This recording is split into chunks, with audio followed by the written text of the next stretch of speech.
Hey folks, sorry for the delay. Here we are. Let's draw. We're gonna finish up the map hopefully tonight so we can get all of the digital parts of the Kickstarter out to all of the backers.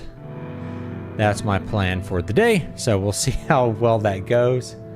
Let's see if anybody's hanging out in chat. Yep. I'm gonna go ahead and link our... I'm gonna link the Patreon. You get free books on Patreon, and not only that, there's 2 books available on Patreon in addition to the ones that are there that are the original drafts of books that I wrote here live on stream. So that is pretty fun. Let's take a look at the map, because I think today we're really finishing up all the geography of the map, and we're going to get to move into doing all of the lettering, which was really laggy the last time I tried to do it. So I'll try to make that work, but I will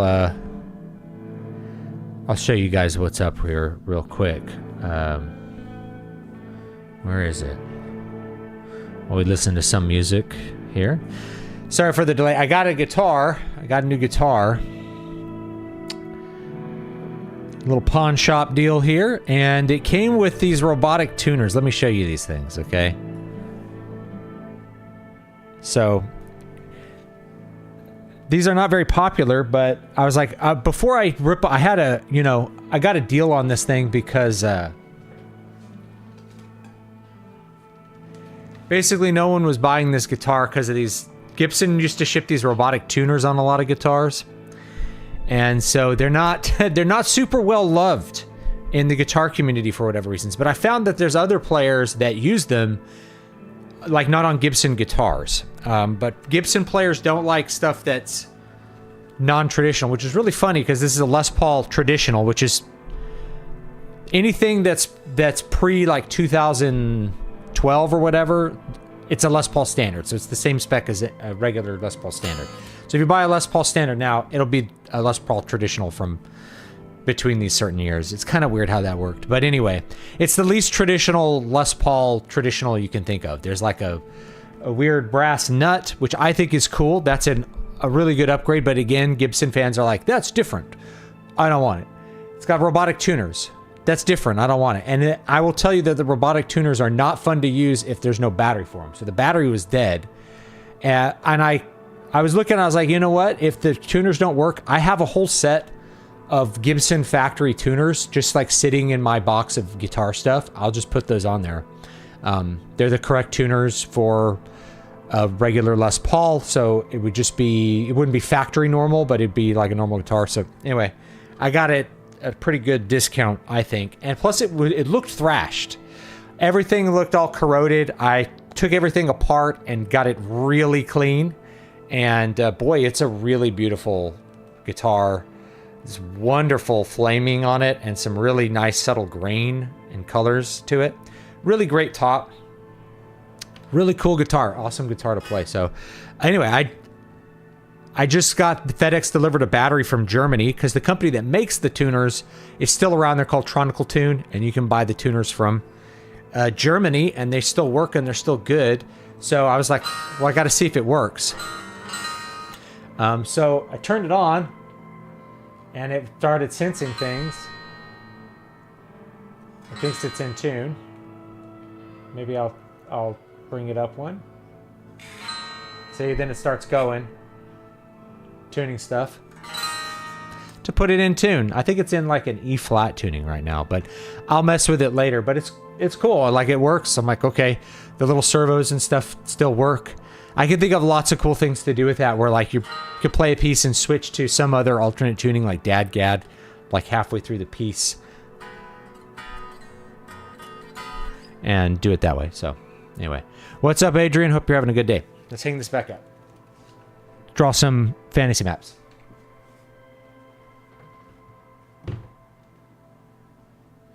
Nice looking guitar though, and it was a good price. I had not planned on buying a guitar. I have spent too much money on things. But you know, when you get a really good deal and you're like, well, I could flip it for 50%, by fixing it. So I'll fix it. I'll fix it. If I want to keep it, I can keep it. And if I want to flip it, my glasses are really crooked, aren't they? Yeah, my frames are all thrashed. Need new frames. Anyway, then I can flip it and gain, pay myself for the time to fix it by flipping it. And if not, then that's great too. Let's take a look at the... What the heck is this thing? My Wacom. There it is. Boom. All right, this thing is huge, guys. It looks like a big mess probably on your screen because it's zoomed out. This is at 5%. So let's zoom in to about 50%. And we'll see if... Okay, now it's not wanting to do this. What are we doing here?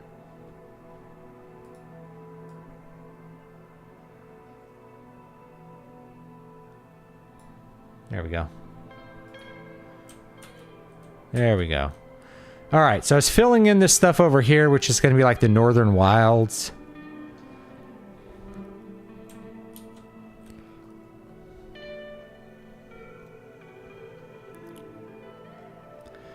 And we're going to kind of finish this little river here. We have a cool little river system that's here. And I got to figure out how I want to illustrate the Feylands, but I'll work on the text a little bit today here too. So, yeah, let's hop into it. I have on my other monitor, I've got all of my layers and stuff popped up here. So, let's go over. And one of the reasons I have the way, I'll show you why I do it all this weird way, but it's mainly because,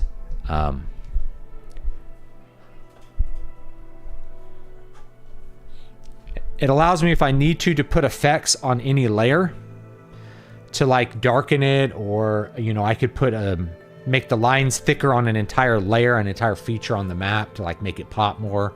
There's just a lot of interesting things that you can do. So if I want the coast to be a little thicker all across the map, I can just do that. And it will go through. This is one continent. So there's more stuff. There's more stuff, but this is just one continent. So let me zoom out here. This is the main continent, Dideron.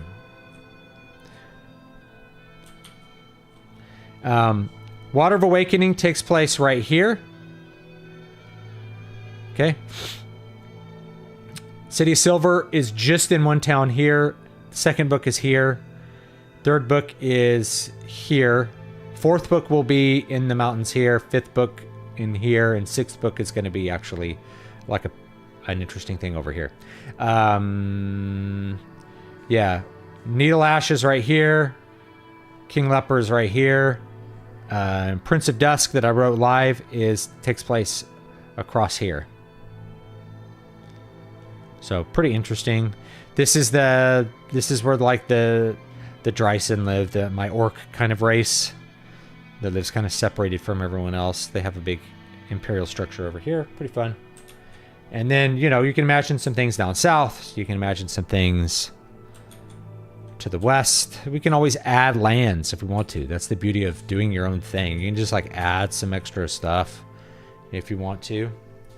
Let's see how thick this is. 14 is probably okay.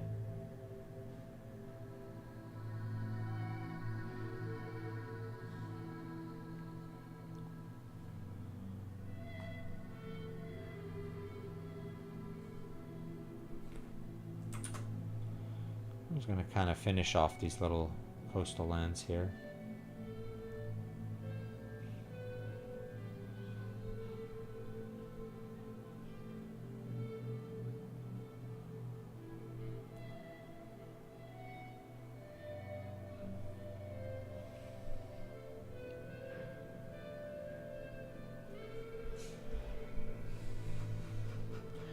Of our forests and rivers, we got some hills here.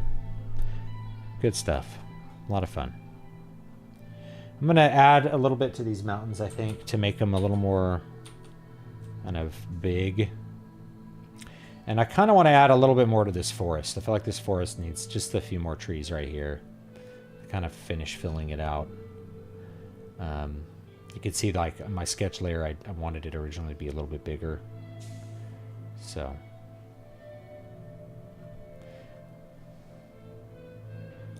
But this is definitely in a rain shadow, so you wouldn't have quite as much woods here. Whereas this is more, a little more central. You're going to have more stuff over here. Some of the jungles and different things here. Yeah.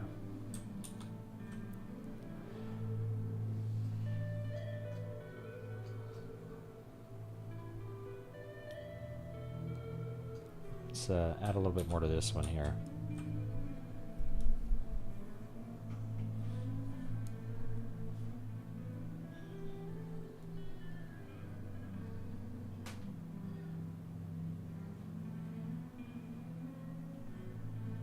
So this is a big river.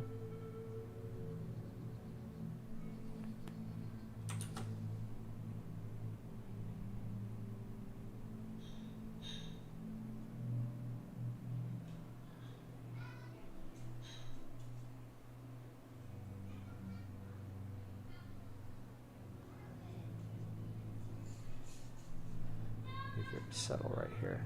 Oops.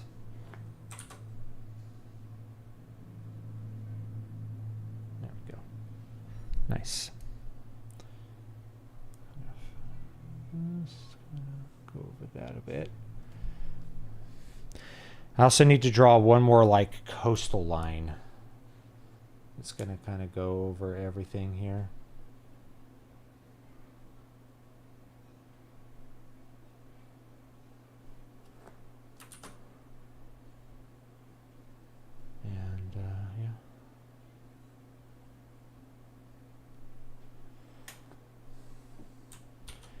Some lakes and seas.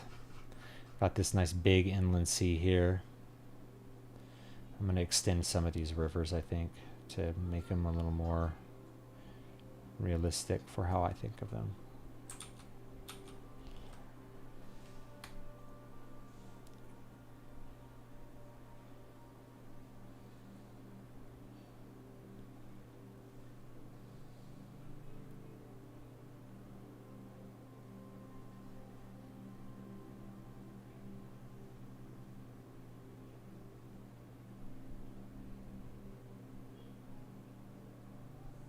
This one needs to kind of wander up a bit more here. And have it like wander into the trees here.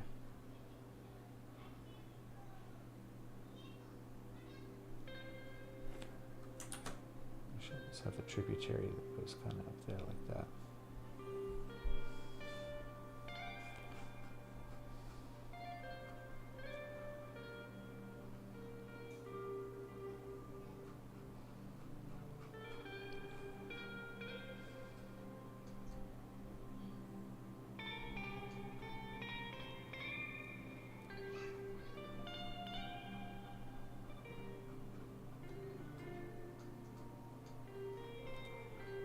We'll draw a few more trees.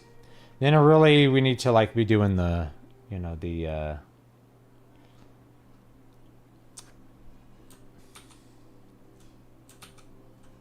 need to be doing the lettering. And we need the forests. Okay. I like to have this at about 50%. This is still only 50% zoomed in, but that's where I like to work. Did you say your next creative project was probably musical? I don't know. Really what I need to do is I need to get off my ass and make a game. But I've just been dragging my feet because I have so many books to put out that I've written or want to write or am interested in continuing. If that makes any sense. I have so many things. So many other projects that I just really want to do. It's hard for me to lock myself down and say like, I'm going to do a game and I'm going to go through the hardship of learning a new medium.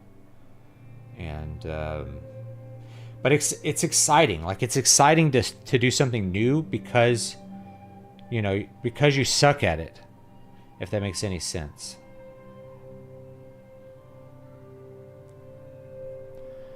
Like, because you're not good at a game, at like game dev, because I don't know what the hell I'm doing yet. Like, that's exciting. It's like, oh, I'm going to do something new, and I'm excited to do it and to transform and to be something else. But it's also like, but I've already figured out how to write books. You know, I've got the whole, like, how to write books thing kind of figured out now.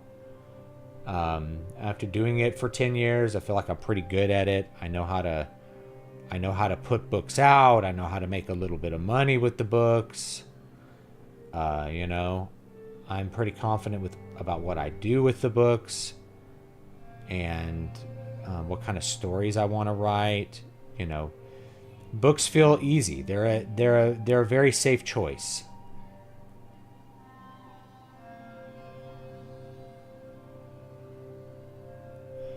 And because they're a safe choice, they're not as exciting a choice. But we tend to choose things that we feel like, oh, I feel like I could do this. But like when I'm looking at the book market, for example, it's very soft. And by soft, I just mean it's hard. It's hard to do books right now. It's really hard to be in the book business and take that really seriously. It's a very, very challenging place to be right now.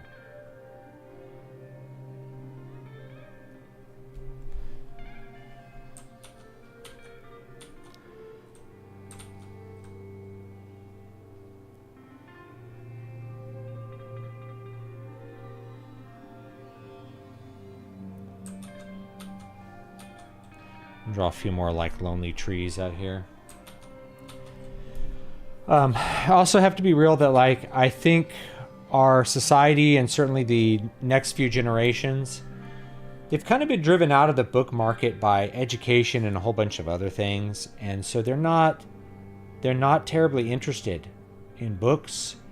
And the quickest path to making an effect is really an aesthetic one, like visual. So games are in that realm. If I did a visual novel, which is what I was originally thinking of doing, I could do a large amount of that production all by myself. I wouldn't need anyone else to help me. I could do all the writing. I could do the programming. The programming is something to learn, but I could do RenPy. Like, I can do Python and RenPy scripting. That's not that hard, you know. That's all stuff that I feel like I can do. And that keeps the cost really low. So the risk is really just my time and not my money. I won't have to invest a bunch of my savings to like make that a reality, which is to me a very interesting and good idea. I'm gonna work on your web novel. Good. I'm glad you're still working on that. Hey, David, what's the best way I can monetize season 2 of my YouTube show without obstructing ease of content accessibility too much? I have under 1,000 subs. Well, the easiest thing to do would be if you have less than 1,000 subs, monetization should not be on your mind. Monetization is how you get your value from the audience. You get the audience to do that value exchange. That's what,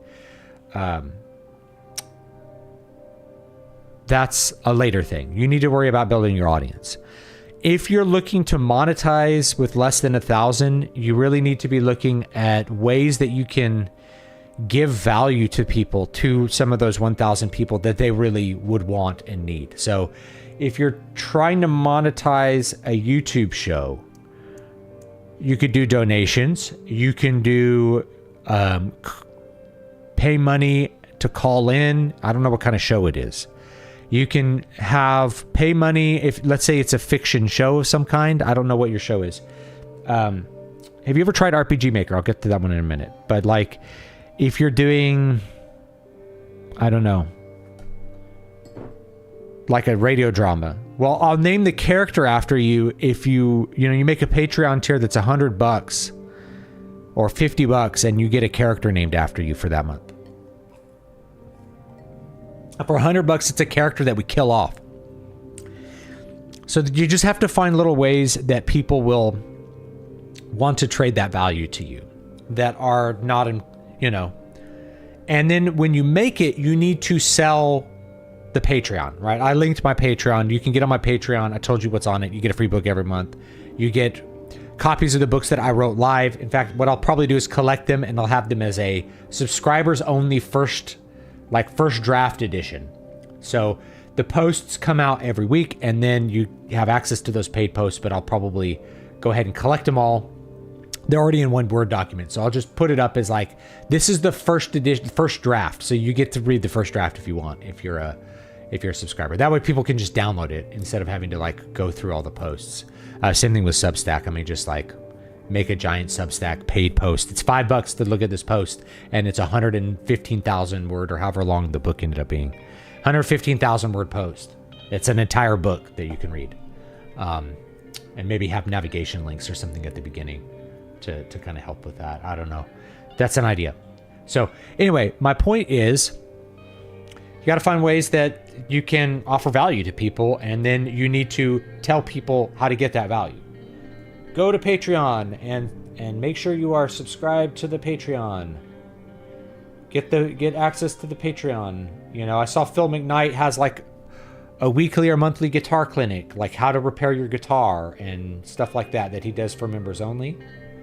And so people that are interested in figuring out how to set up their guitar or different technical aspects of an electric guitar, he's got content for that. And he has that on the YouTube channel, but it's like, it's more direct now. Like you ask the question and I will directly show you how to do it in depth.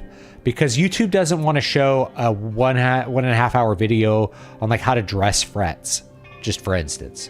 Or like how to dress frets on a rolled fingerboard because I have this guitar that's like this, like really specific, those kinds of questions. YouTube won't ever show them to people because it's not a thing, right?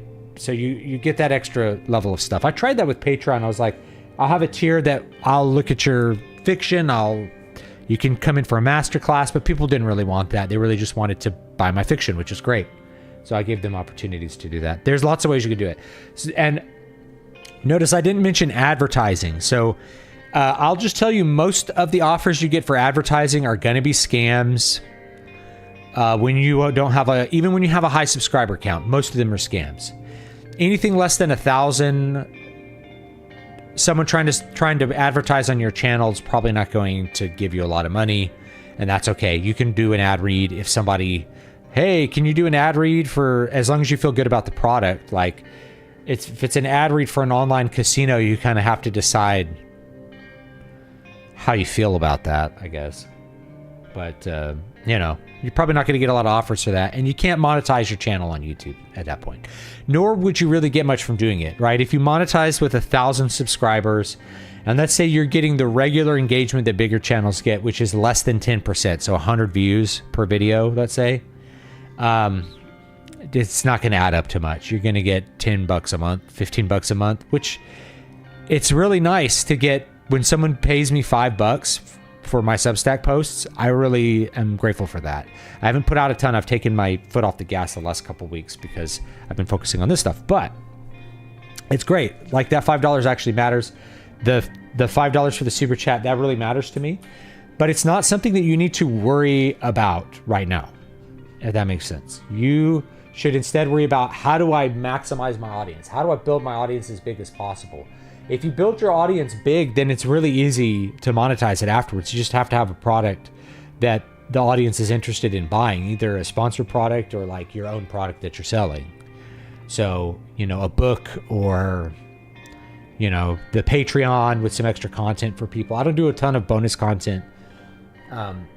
For mine, I'm perpetually stuck in the trying to build the audience part. But one of the reasons, by the way, I haven't done a ton of YouTube videos the last couple weeks, besides just being busy with this, is like, there's almost no reason for me to focus on YouTube unless I'm going to really focus on YouTube. If I'm making content every day, it is totally worth it to do YouTube. YouTube will give me all the love that I require in this life. If I'm doing 1 to 2 videos per day and they're high quality videos, YouTube will love me and throw money at me. If I'm not doing that, YouTube won't show my videos to anyone. YouTube will treat me like I'm an ugly ex-girlfriend.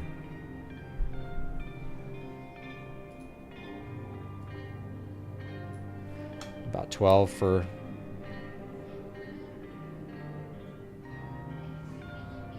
zoom in a little bit more.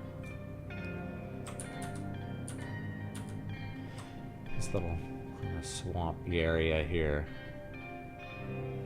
So I hope that answers your question. My big thing is like, you can monetize it by having Patreon, right? It doesn't cost anything to begin Patreon. You just pay a portion of your earnings through Patreon. But it does scale up better when you have a bigger audience. So the better focus of your time is really going to be just building the audience and not worrying about the money. I know that that's not what people want to think. A lot of people start this and they are immediately interested in how do I make money at this? And you know, because it's an attention economy, first you have to get attention, then you get the money. First you get attention, then you get the money. So focus first on building the audience. You know, if you build it, they will come. That kind of thing. Imagining kind of like a fin here, full of like rivers and stuff that have kind of lost their course. A big flat area. When you get a lot of rainy flat areas, because I live in one, you just get all these little creeks. You get a big spot of swamp here. So that's what this is, a little swamp.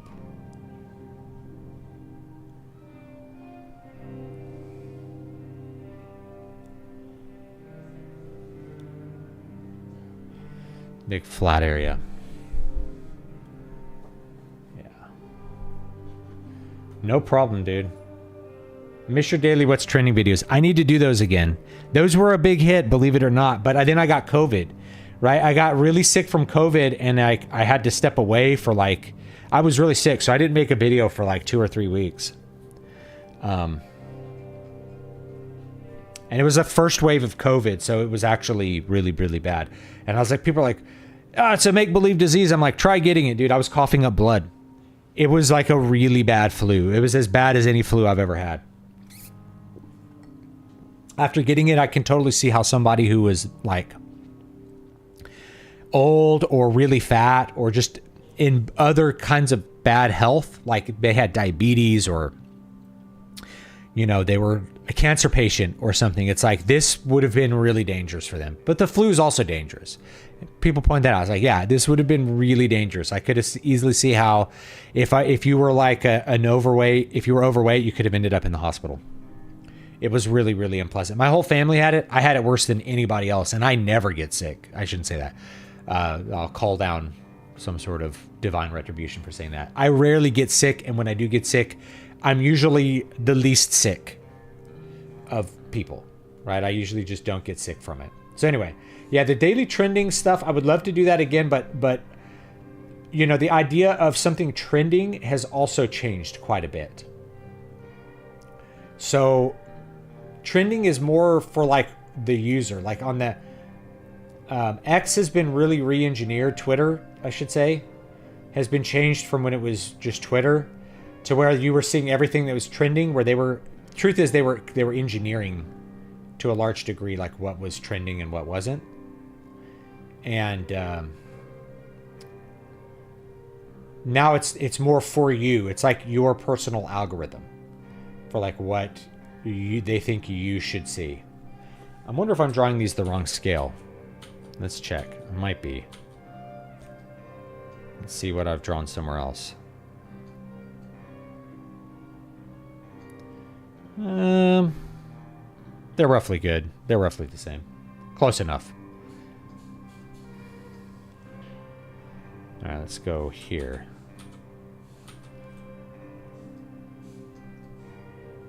There's another fen.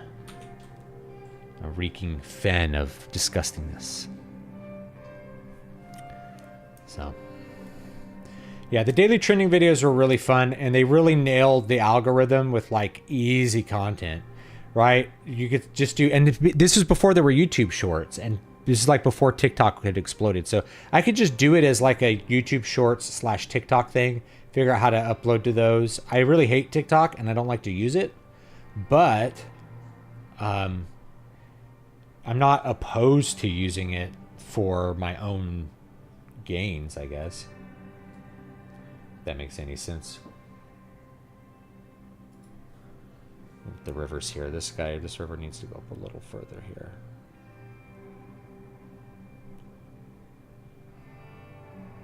Like that. There we go. Fill in that, oops. Fill in that gap just a bit.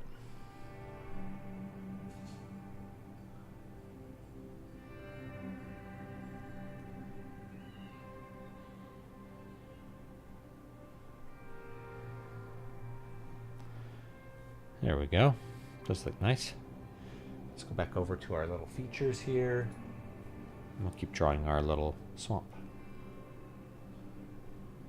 This river going through a swampy area and a big fen.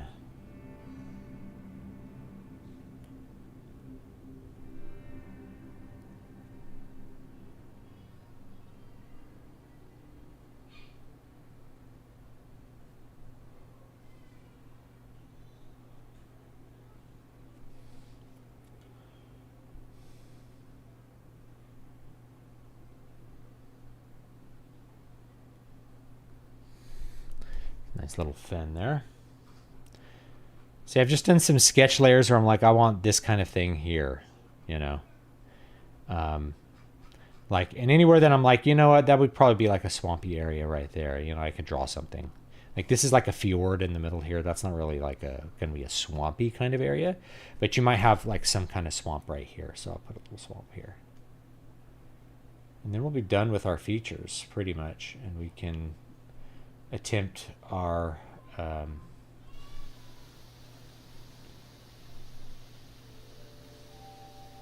another rain piece here, and we can attempt our next thing, which is going to be doing all of the words.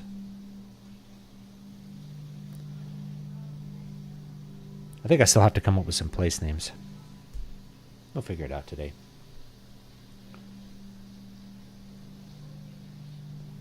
These are kind of coastal marshes. When I think of this, I think of like some areas in like Morro Bay, California. Here in here in Southeast Texas. You get these coastal marsh ranges. Of course, we had salt marshes in California, which were really cool. And these big mud flats over in Morro Bay. Really interesting geography to go to if you're ever in California. A lot of fun. Morro Bay, Pismo Beach. I have a lot of love of those places. They were very interesting places. To camp, you could do some camping there. Have quite a bit of fun, I think. I got some more marsh. We'll put marshes here too.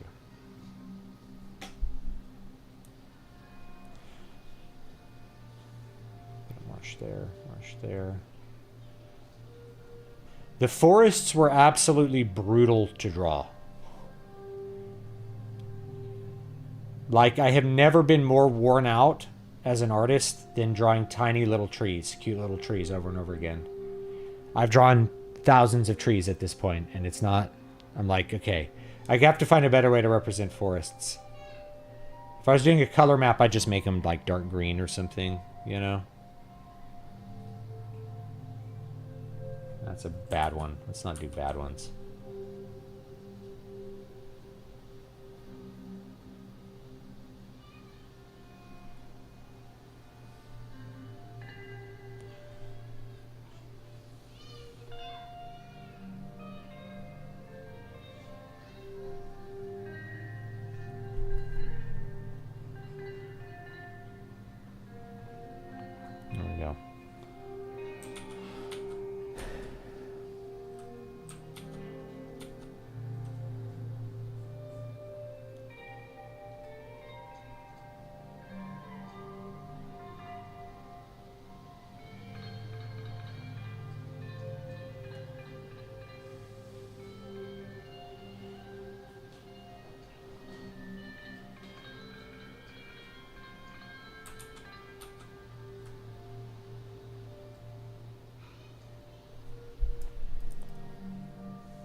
size.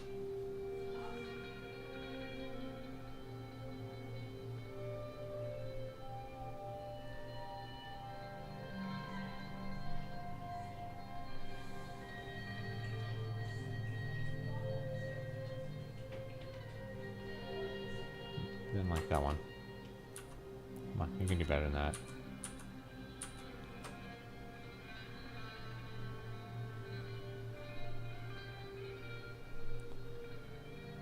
So yeah, I might do a music album or something. I've taken the gas off of the guitar channel. It's not because I'm abandoning it or anything like that. I just need to focus on this for a bit to get all of this stuff done, because I have an obligation now to ship those things.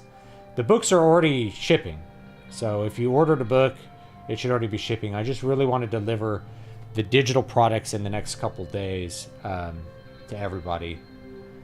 I know my mom's having hip replacement surgery tomorrow, so I got to figure out how that's going to fit into everything I'm doing. I got to help her with all kinds of stuff, obviously, when she is done. She's going to get out. She's going to go to a rehab hospital.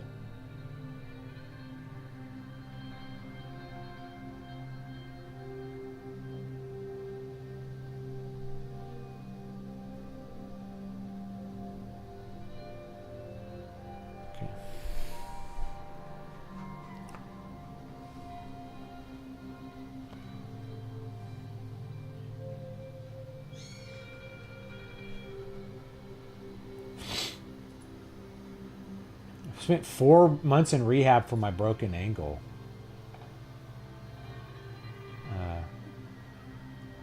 Don't contract it.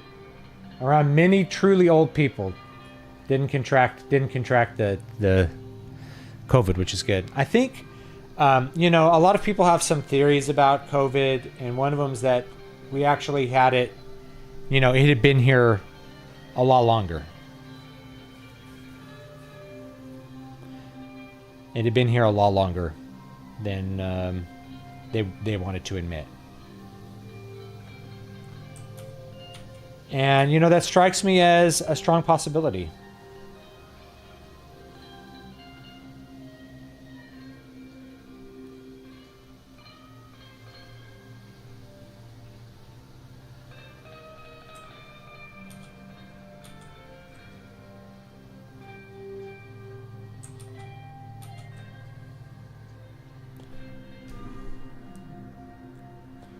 Put a couple more here.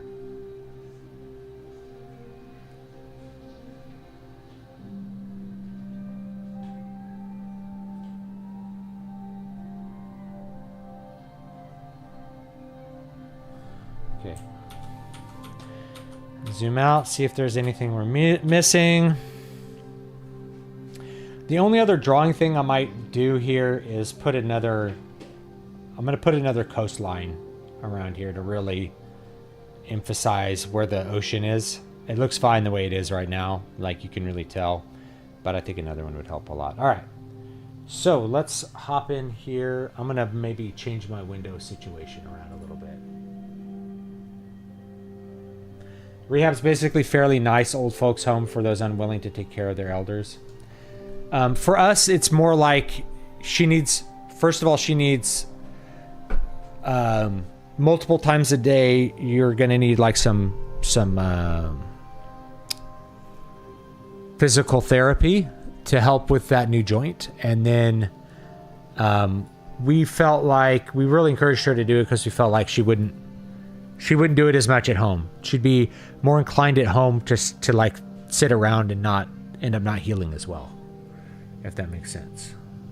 Let's get this here. I'm going to move this around. Let's see here. Okay. Get this kind of set up here so y'all can see it better. This is still, I don't know, I might like blow it up really big. Might blow it up big here.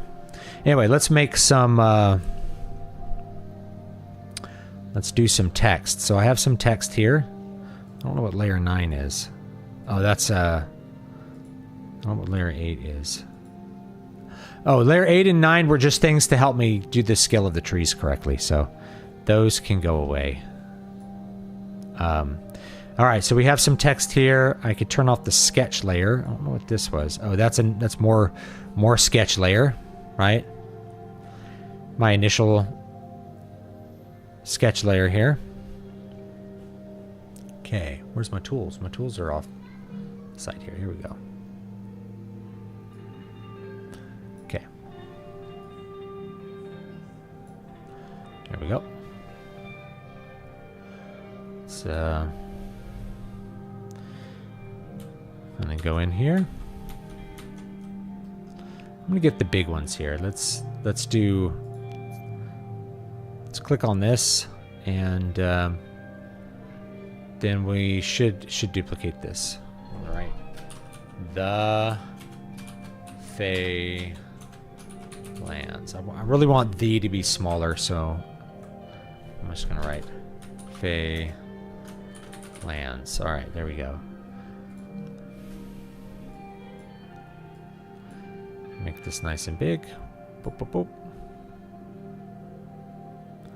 You could even do this with like a different font to like indicate what's going on here. You can always do different fonts. Rehab is, yeah, okay. All right, here we go. I need to come up with something that kind of indicates what's going on here. I haven't figured out what it's going to be, but I need to figure it out fairly quickly here because I want to ship this. So I may do something that's like a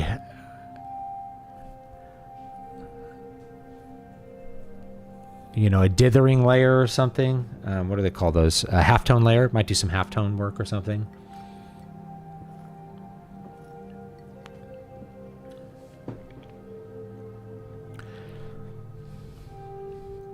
Nice and big.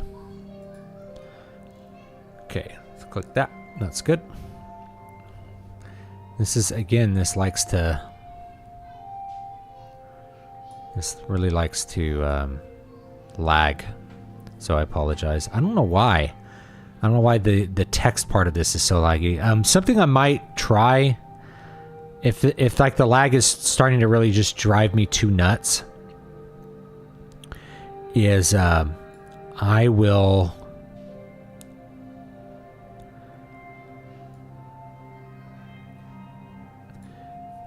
flatten. I'll make a flattened version of the map that's just the land part, and then do all of the other stuff on top of it. Right.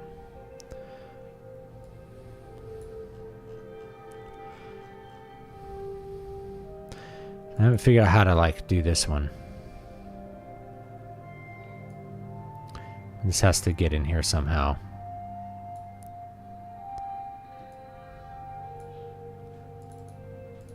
Doesn't miss any.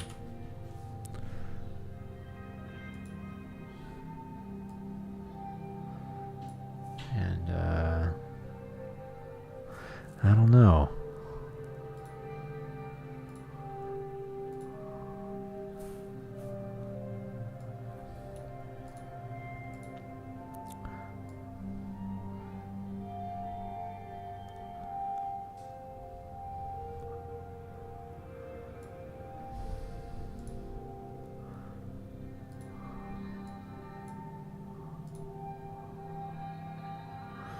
My little twisty guy here.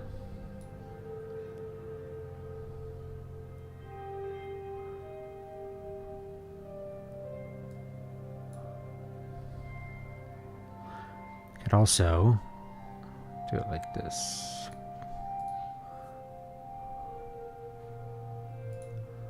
Let's do it this way. Yeah. Like that a little bit better.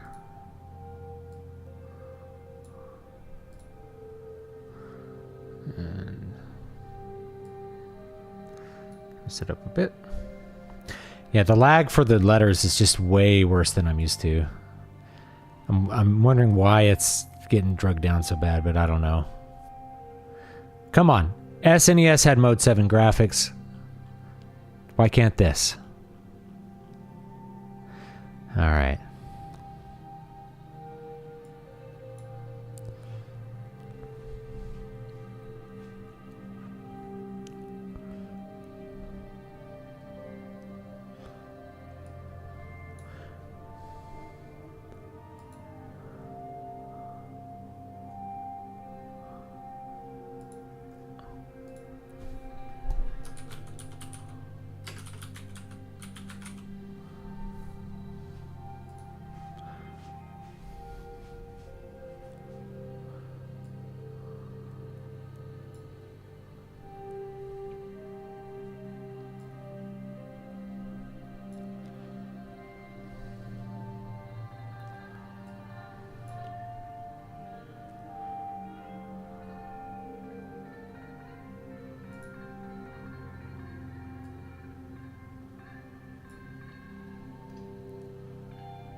An actual mere flu of the same name. I mean, technically, they're like, it's coronavirus. I'm like, well, I mean, most cold viruses are coronavirus, but this was like a novel new one. You know, it's kind of funny, like how all the conspiracy theorist people were right. It's like it was made in a lab, and oh, it's kind of surprising to me to get to that point. Pull it up just a little bit here, because this area is the Spisaran Sea. Turn it a bit.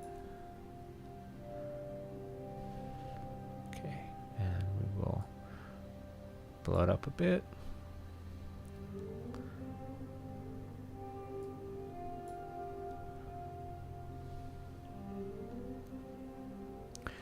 So like most of my text effects I can just do like this, with just the curves. Sometimes for a river I'll like make a path and like put it on the path, but it just never quite looks as good as, you know, this kind of stuff here. And we'll have a whole layer that'll be dots of like cities and stuff. Let's name some more areas here.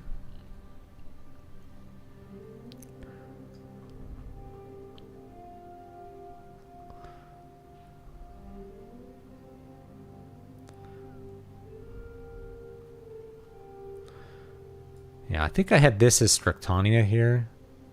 Really, it should go all the way across to here, so I'm going to do that. It's going to go all the way across. And we're going to kind of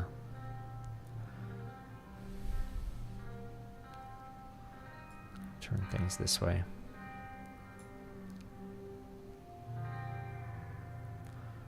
Like this.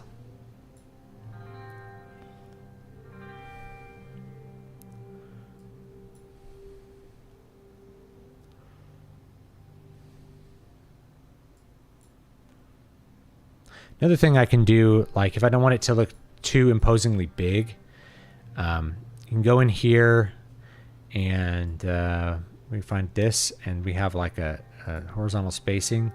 We just increase that a little bit. We can go up to like 75 or 100 even, and that's gonna give us a little wider spaced letter, which is gonna make it so we don't have to feel like we need to blow the font up so much more. Ferrala is also going to be all the way around here, so I'm going to redo Ferrala a little bit here too.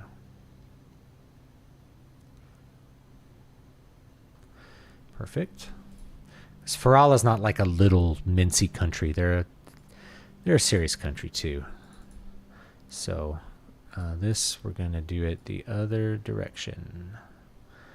Like that. Looks good. Okay, perfect. You have to wait till 3025 for a graphics card powerful enough to render a map of your whole world. Man. It's wild. I am doing a lot. Like, I'm encoding video that's going on the internet, but I don't feel like this is a particularly difficult graphical task. Like, I could do this on a computer from 2001. I felt like. So, I don't know what's going on. It's like the longer the stuff is around, the more it is inefficient, I guess. Let's beef that up a bit, and let's pull that down. Doesn't need to be quite that extreme.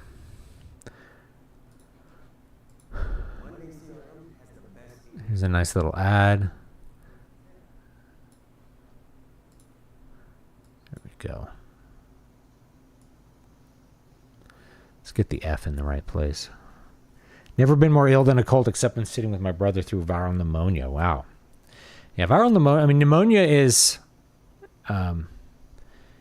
it's pretty serious. My kids got a much worse cold than COVID, like this year, where they had pneumonia, like mild pneumonia, which is always scary when they say that. But for kids, it wasn't that big a deal. They were able to bounce back pretty quickly. I really want the F like right here.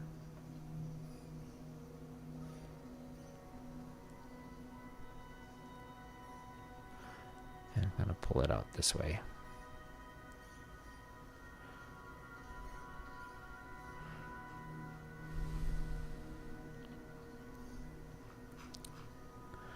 And then I need to name that one. The Wasting Desert, Noble World, Thaylands. Let's see here. Let's name some other areas, huh? Some big areas. We'll do a big one that is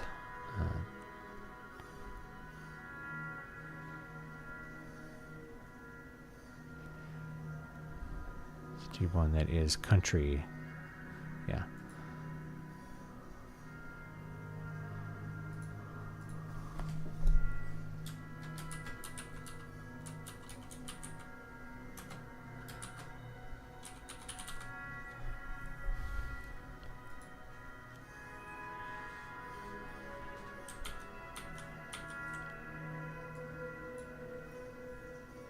Like, this moves around easily, but like turning it for some reason becomes a major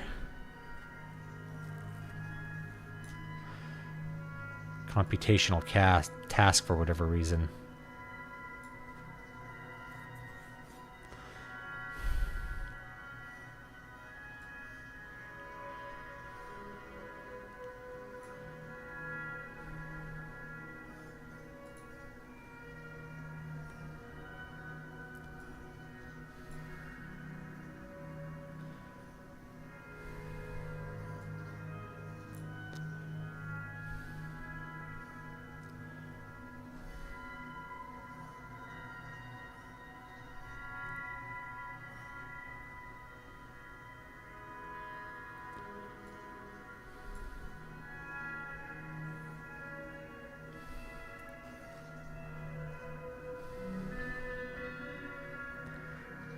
It's hard to convey, like, this whole thing is the empire.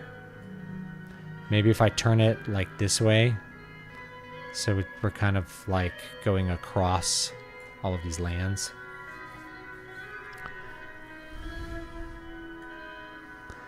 Make it really big. I don't know, we'll figure it out here. And we can, of course, warp it a little bit like this. Does its little calculations. This is another weird thing. All right, I want to click this thing and I want to scale it up, right? It's like, nope, you have to click and then the box will move to a different location and then you can click the box. It's just like a weird little interface thing that's like, why can't I just click the box that was there? It's like, because you can't. Because that would make sense. Because you freaking can't. It's like, why would you make such a dumb assumption? You know? The clicking on the thing would let you do something to the thing.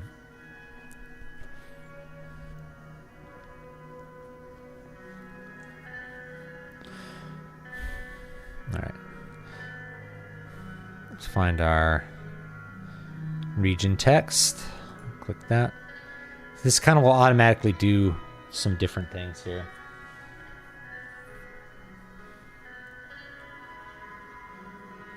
Start naming the mountains.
Let's do another one here. Let's say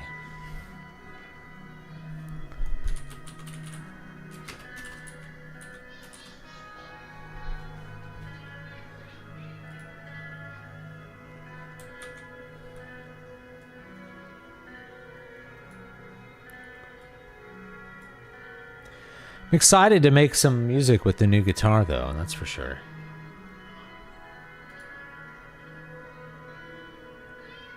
And that's going to be fun. Conspiracy theorists are modern-day fortune tellers, except their fortunes actually come true.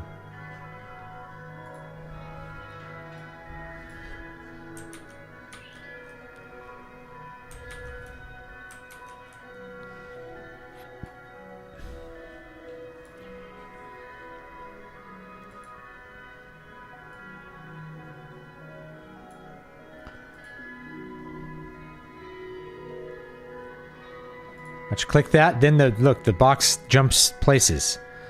Oh yeah, she'd like to turn this? You'd like to turn it? Okay, that box is going to move around. Because consumers are dumb. And you guys should be ashamed of yourself for being consumers.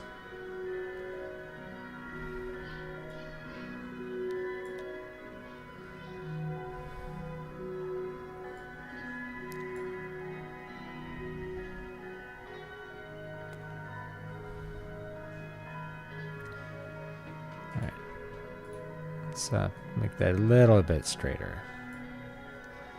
There you go. Perfect. Alright, looks good.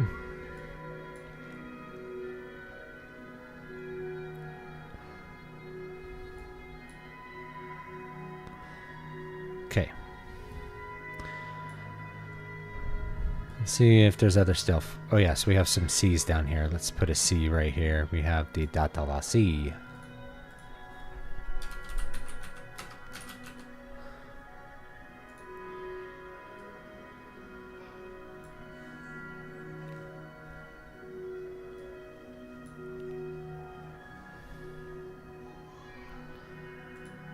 All right.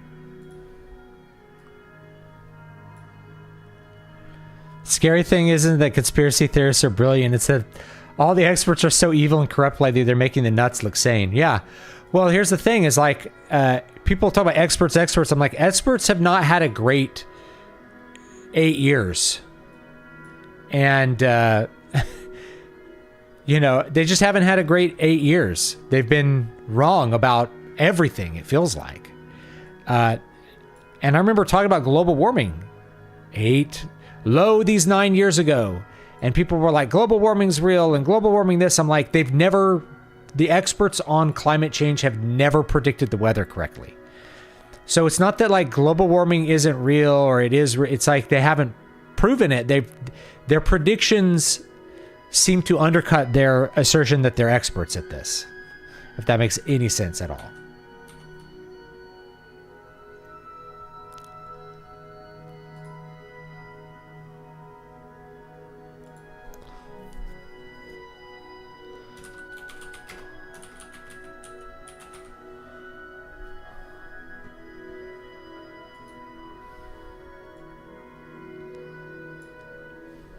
I enjoy listening to my own music sometimes. I don't know if anyone else feels that way.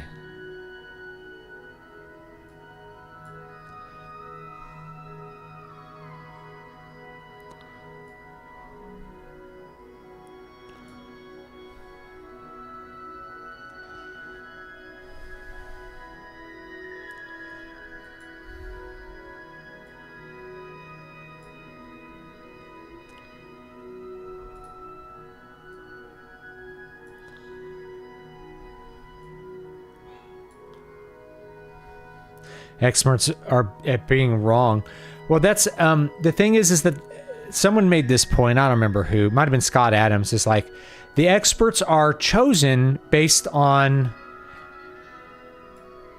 not credentialism, not just credentialism, but whether they're saying the things that the people who are giving them a platform really would like them to say. Which is, global warming is a way to get people's attention. So somebody that comes on and is like, I think global warming's a little overcooked. I'm not, I'm a geologist or whatever, and I haven't seen it. The only geologist that I personally know is like my uncle, and he's like, no, global warming is it's just a farce. There's no such thing. Like, oh, okay. It's like, why do we talk about it so much? And the answer is because people, if you talk about global warming, you get money and attention. So it creates it obviously is going to create a cycle where you're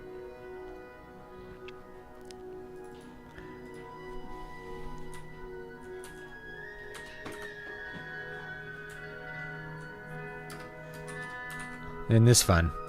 We have this thing 0 point. Okay. Auto. Come on. There we go.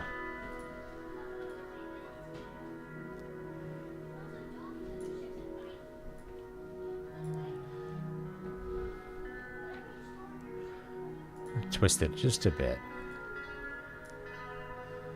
The peer review system is also used to keep out any views outside of decided upon narratives. I'm aware of that from my time in academia. It was like, you really have to, and there's a grant game too. You'll get grants for studying things, and that's basically just free money. And it's free influence and stuff. So it's a major problem. Remember, the world is supposed to run out of oil by 2040. How's that looking? I remember it actually changed every year, just like global warming. When in the 80s, it was like New York City is going to be underwater by 2000. We have to solve this in the next 5 years. Now, now they changed it to climate change so that they don't really have to be like, well, everything's going to end up underwater. It's just like, things changed because we used fossil fuels. I'm like, that is more believable. For sure. Like, that's a lot more believable to me than what we had before, which was just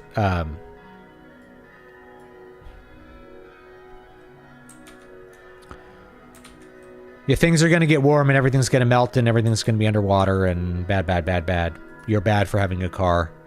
Now they're like, there's not enough people to buy the cars. That's our current thing. There's not enough people to buy those cars. It's like if our population keeps decreasing, our fossil fuel usage will go down too much because there won't be enough people to buy the cars. And I actually do have a little more confidence than most people do, I think, of like energy problems being solvable beyond fossil fuels. Like, I think we could actually, people are very enterprising. I think things are already moving in the direction where we're not going to need fossil fuels as much as the oil companies think we will, I guess.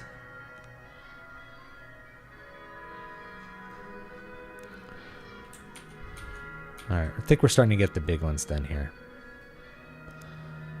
You know, nuclear could do a lot. We can do another one here that is a country. Bitterland.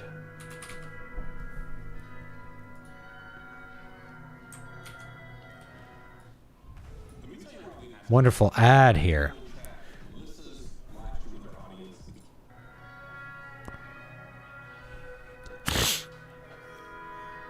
Yeah, the peer review, I mean, so people have taken down the peer review system in a couple ways. One was there was a set of computer majors from MIT, and they basically created an AI, or not even an AI. It was just a computer program that wrote gibberish math papers, and they got them published, and they would say, hey, we got another one published in a peer-reviewed journal.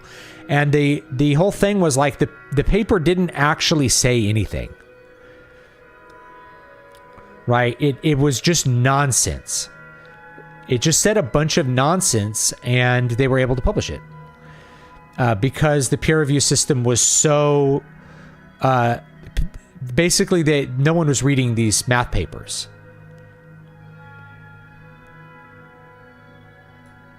Is what it came down to. People weren't reading the papers that they were publishing. So supposedly they were being reviewed, but because...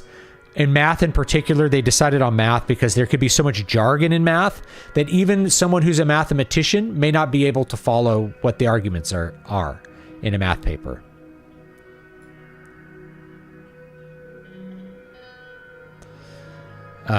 Which is interesting.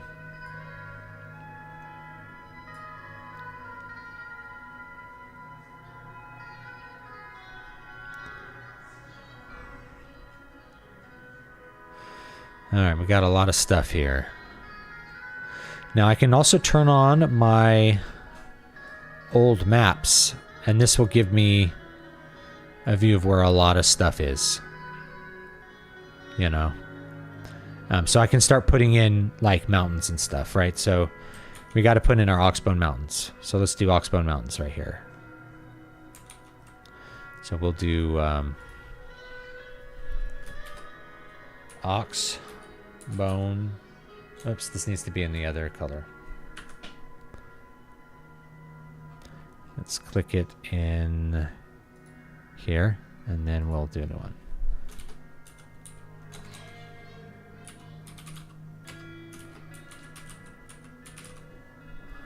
Oxbone Mountains. Okay. Boom. Shrink that down. Make it about the size of the original.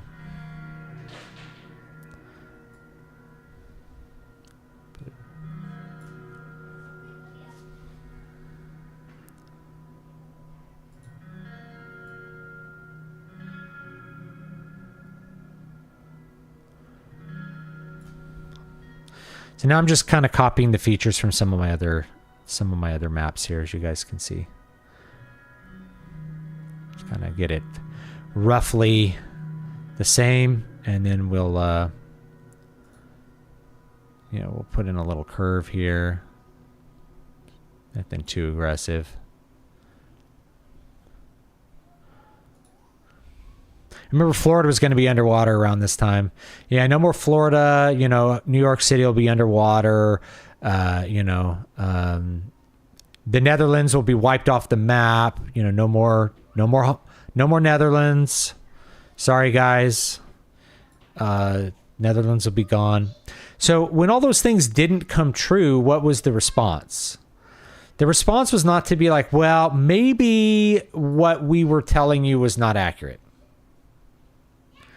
right? Nobody had the honesty to say maybe we got it wrong. It was it can't be wrong. The model must be adjusted, right? We can't be wrong about our ideas. It'll just happen later, right? Or something else happened, or never it was like, well, we did enough. We did enough to stop global warming. And I think there's lots of reasons why we should maybe like not have tons of fossil fuels, besides global warming. They put out a lot of other pollutants. It costs money to get them out of the ground. It's not equally distributed. So, I think a better solution for most people for their everyday life is not going to be, a gasoline powered truck, though that should, obviously, I think that should be available because there's lots of people who need gas and powered trucks. But rather, most people could have an electric car, and then it's powered by nuclear fission and other kinds of technologies like that, that we can invest in. And that could be like your everyday kind of thing. It's an everyday kind of vehicle would be something like that.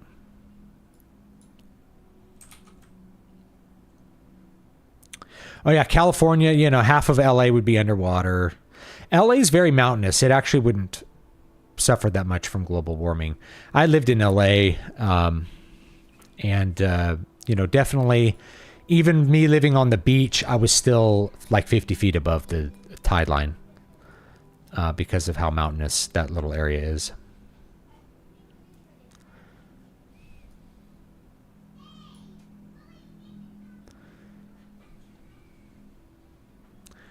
I liked this piece. This was a fun piece to record with my cat hanging out here. Looking forward to making some music with the robot guitar.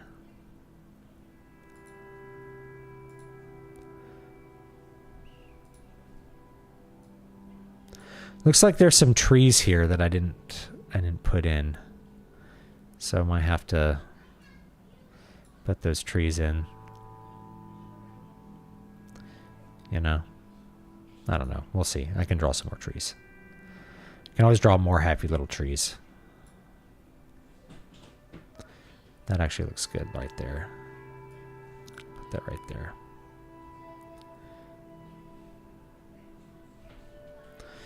All right, we need another one that says the orange wood. Roni is looking thick because I got all the old maps here. Once I turn them off, it's going to look quite a bit more tame. Sorry, well, lads, our water world hijinks will have to wait for another generation. Fossil fuel gives you, it doesn't just give you a lot of bangs for your buck. It's very efficient, right? A lot of energy to effort with very little drawbacks. Electric is useless in cold weather. Nuclear has a waste problem that's worse. Well, I've heard a lot of stuff about the waste problem with nuclear being very close to solved, but you're right. It does create a waste problem that for most like traditional nuclear stuff. The other thing about fossil fuels is it's very transportable, right? You can, to carry around 5 gallons worth of gasoline, it fits in a tank that I could put here on the table, and it'll power a generator for 8 hours to produce like 50 amps of power, or it can get a car to go almost 100 miles down the road depending on the car.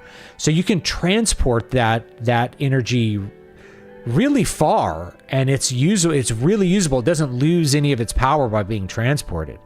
Whereas, you lose efficiency when you transport electricity over electrical lines. It's just, it's one of the things that happens is you're starting to lose some of that power when it goes over the grid and those sorts of things. So, but I think electric, we run our house on electric.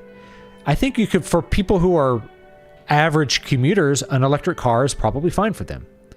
People who are needing to go long distances in a day, it's obviously not the best, but I see a lot of Cybertrucks in town.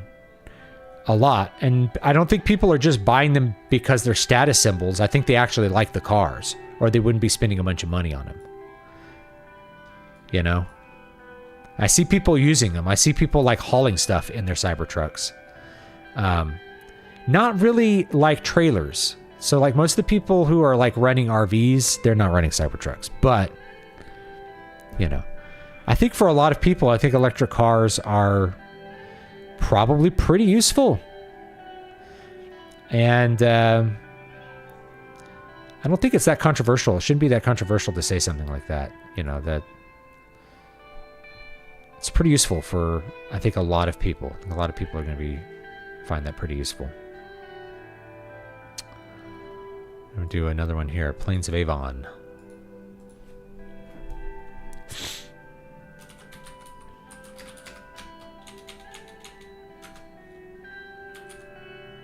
Oh, come on. We don't need this. Auto. Auto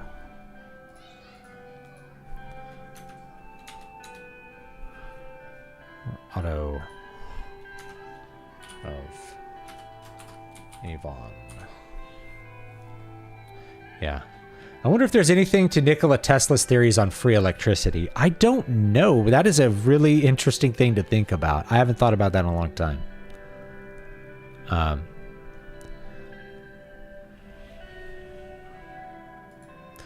been seeing a lot more Teslas lately. I live in a major metropolitan area, so I see a lot of Teslas. Anyway, I also see I see supercars a lot, you know. There's a what's the one? McLaren? Yeah, I'm actually going to do this as a little different.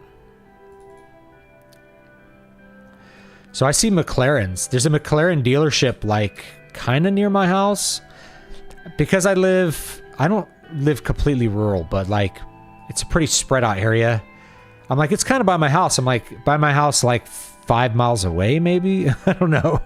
But I feel like it's near my house, and I see a lot of McLarens. And we have a really rich area here called the Woodlands that's kind of north of me. And I see a lot of supercars around.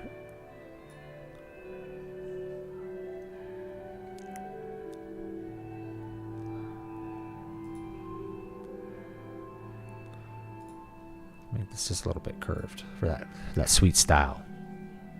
People forget we can run cars on just about anything. We ran it on charcoal during the war, so even if we hit peak oil, the American car lifestyle wouldn't go anywhere. Yeah, how can we get locomotives? Locomotives used to run on coal. Coal was very efficient. People liked coal. You know?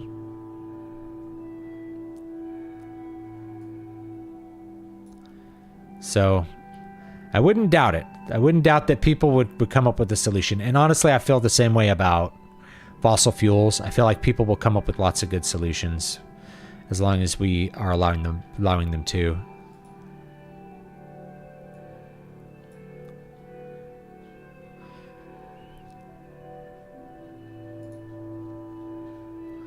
Has to think for a bit. There we go. Do them like that. This is the Black River here. Right now, get $100 off the standard front and rear brake service.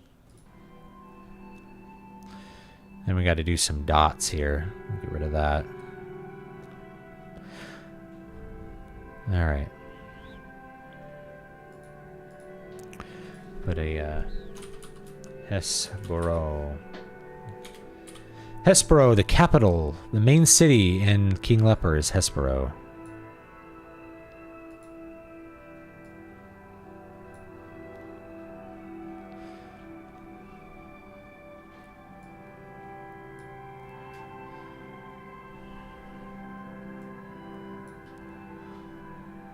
We just Fred Flintstone it, yeah. I see a lot of Cybertrucks in my city too. Granted, I live down the road from a Tesla dealership.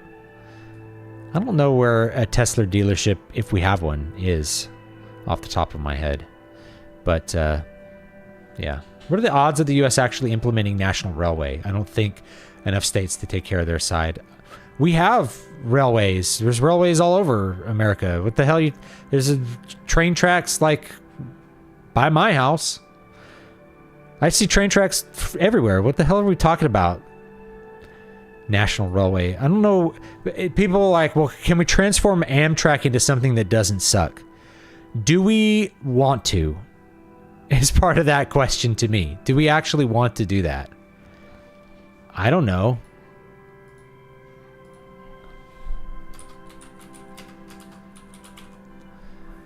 Is that a thing we really want to do? Is to like have Amtrak everywhere?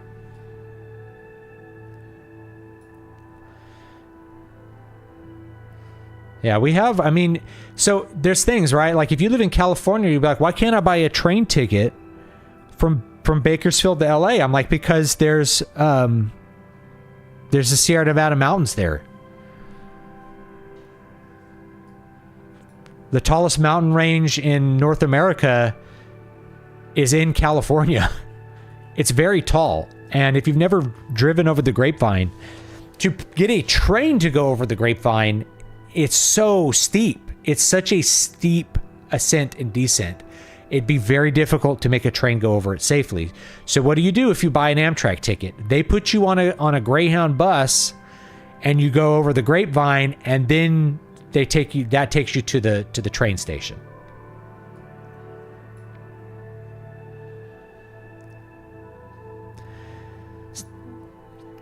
It's kind of funny, but that's how it is.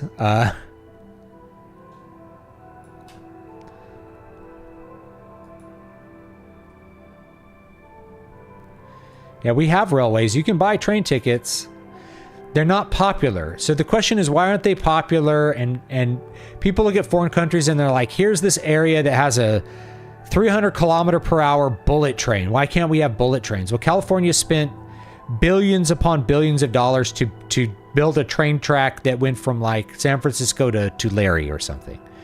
If you don't know what Tulare is if you're not from California. It's nothing wrong with Tulare. I love Tulare. I used to teach at a college in Visalia, which is the town right next to Tulare. But Tulare is not a major metropolitan area. Tulare is a little backwater farming town. You know, it's not a bad place by any means, but like, it's not a place anybody's buying a train ticket to go, is Tulare.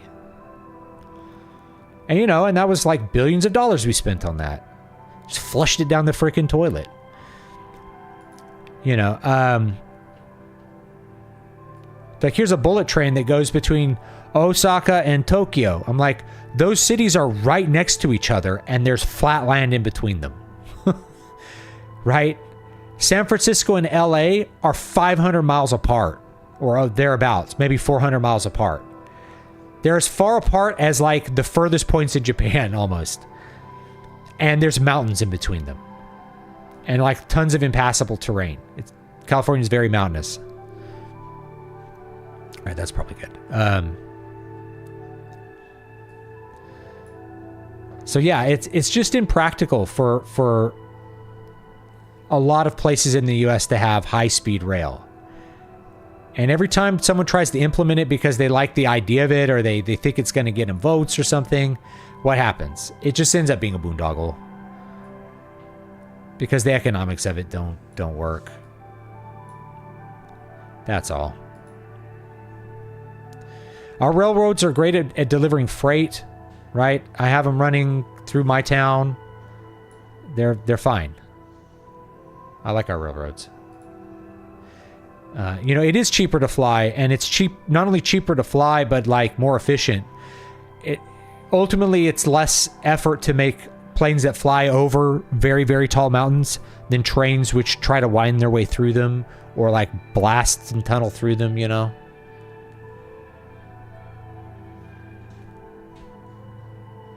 Oh yes, there's this idea of fossil fuels being self-replenishing. I've heard this theory as well. There's oil wells, not just in Texas, but Bakersfield, where it's like, here's this oil well that was dry forever, and all of a sudden there's oil coming out of it again. What's this about?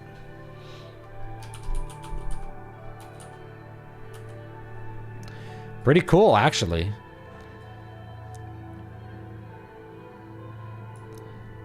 Some people come up with theories that like it's produced by bacteria or something in the earth. I haven't seen any evidence of that as an alternate theory for where oil comes from. Personally, I haven't seen that yet, but it's an interesting idea. It's a very interesting idea to me.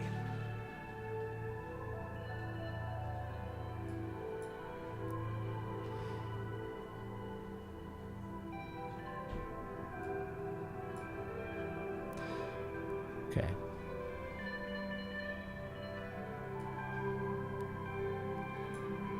Put our little dot there. And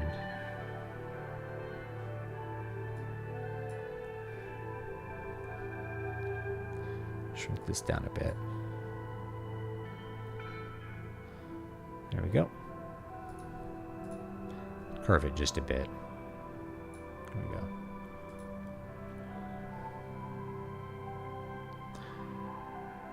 I know a guy who works for the railroad, actually. Does IT work for the railroad. He's into trains. He likes trains. Trains are cool. I think trains are cool.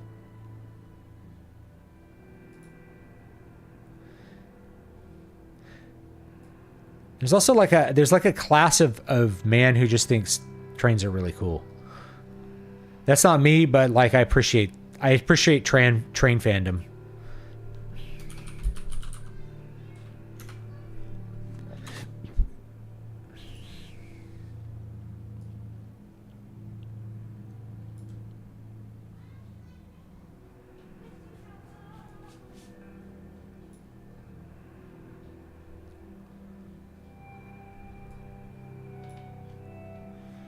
I'm still holding out blimps make a comeback.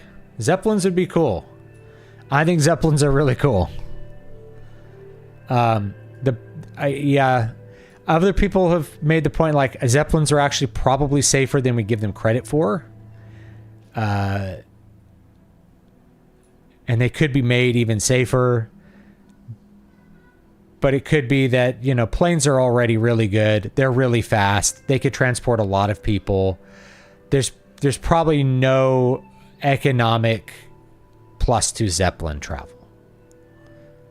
Like we used fast airplanes to do things that are better than Zeppelins. You know, airships are really cool. I love the idea of them, but they're going to travel much slower than a jet airplane. And are they going to carry like so many more people so much more cheaply in order to justify the price? I don't think so. I don't see it.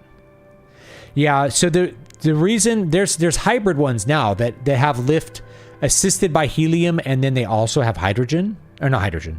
They also have a wing. So like they get lift from the gas and the wings. They're hybrid ones that are out there now. There was a joke on Twitter because one of them looked like a big butt, looked like a big ass. But yeah, I don't know if you gain, I don't know how much more efficiency gain you could get by going to an airship. My guess is not a lot. So that's probably why we don't see them, and we're probably not going to see them again. It's not that like they suck or anything like that. Oh yeah, we have Black Marsh. Let's do Black Marsh. Black Marsh.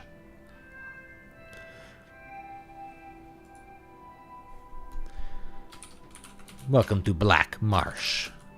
Black Marsh. Black Marsh is a port in my world. Maybe if the cargo zeppelins, maybe that could be an efficiency increase. Also might be less opportunity for things to go badly.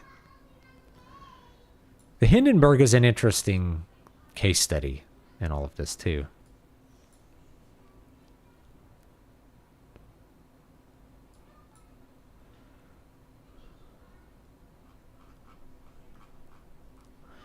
Oh, Targara. I forgot Targara.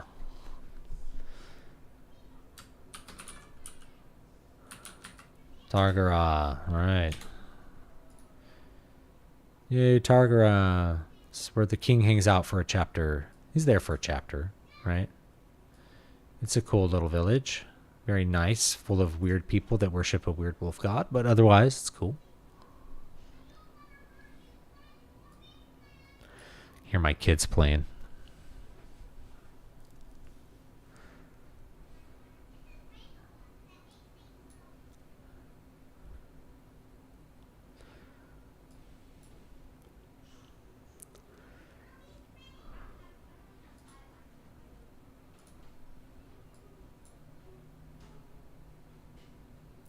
See how curved that is.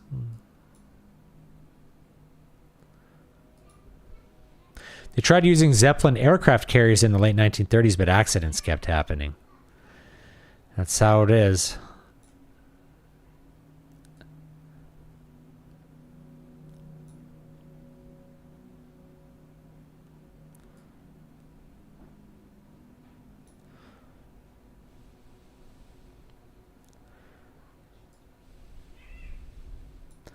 Yeah, I'm not sure like what efficiency would still need to be solved for blimps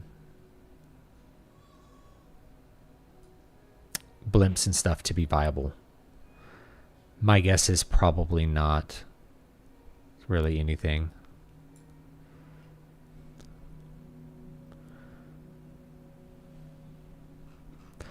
That's probably good. The Oxbow Mountains. I know this just looks like a cavalcade of garbage here, but it's because we're seeing all the old maps. If I turn the old maps off, it's a lot better.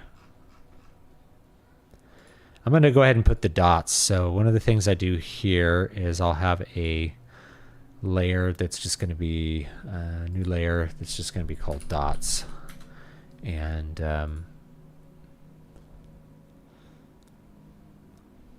seaplanes, yeah. So aircraft carriers that are aircraft. This is an idea I really like. That's an idea that I think is pretty cool. Now I need to size this up quite a bit here. Nope. Let's do about 80 pixels. 80 pixels look good. All right, let's do 120. Boom. Let's do, what about 60?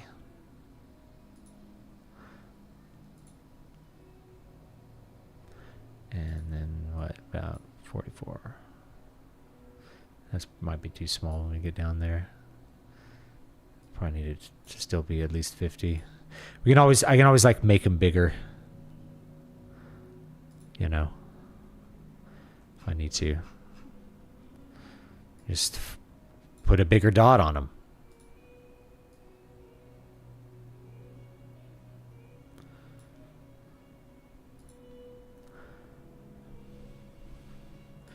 Where is Fukuroto?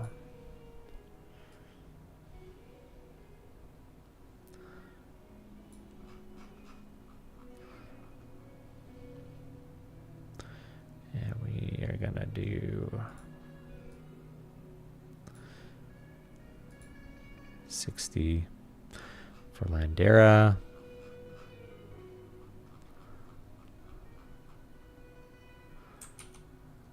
And what else do we have here? Pious Fall. There we go. Just doing some Balta. That's a big one. That's a big city. Capital city.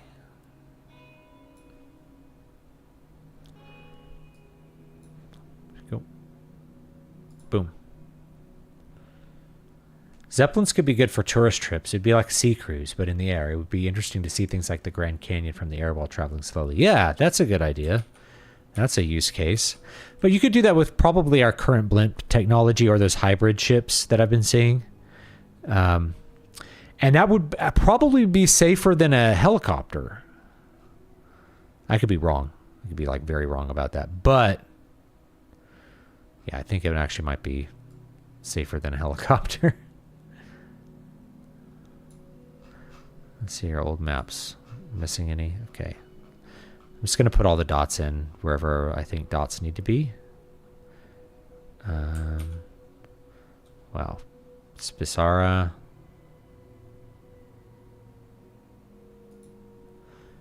far strand. Got... Let's see if these dots are too small. I think they're okay. We have masala here. I think I like it on this part right here. Masala. Cattling is going to be kind of right here. Or actually kind of right there. We have these big griffing, these big cities in Veruland here. There's like 3 or 4 really big cities.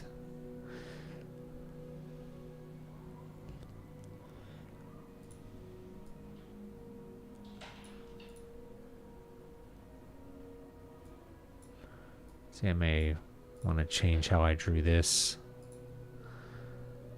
Yeah, we'll see. I got the Bone Hills.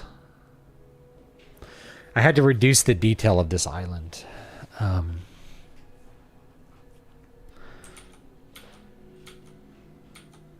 Because it's just not as big an island as it turns out.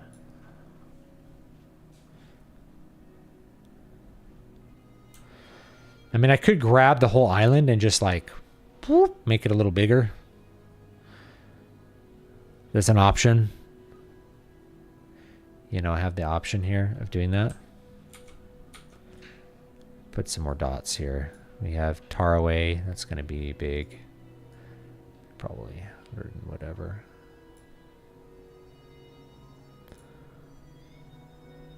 Cardam. And Bergen. Not in Norway. It's just our little thing here. Tyrant's Gallo. Nantine.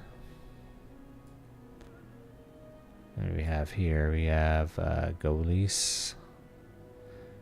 Just right there. Strandham. We have Solborg. We have Thruttle. We have... I'll probably add some more here. Let's come up with some places.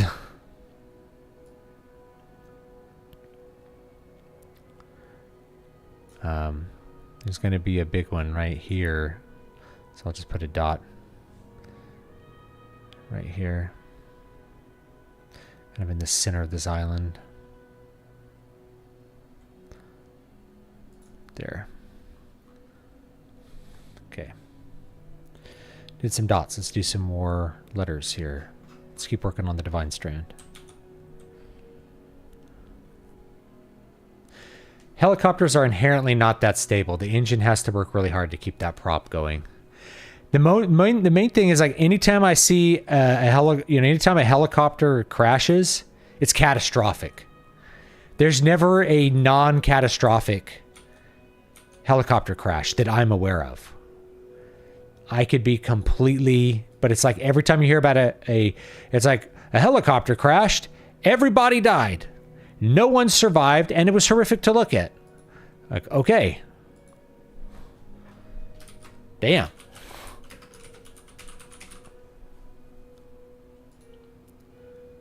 Here's a video of it. It's like, this is horrific. This is the worst thing I've ever seen.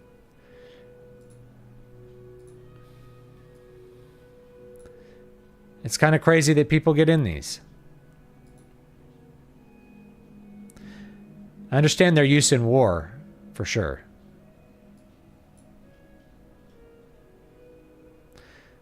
I knew a helicopter pilot when I lived in LA. He was also a character. He also was an actor and played a character on the Drew Carey show. I'm trying to remember what that character's name was. But I can't right now. I'm gonna have to do Brown Mountains as like a little path here, I think.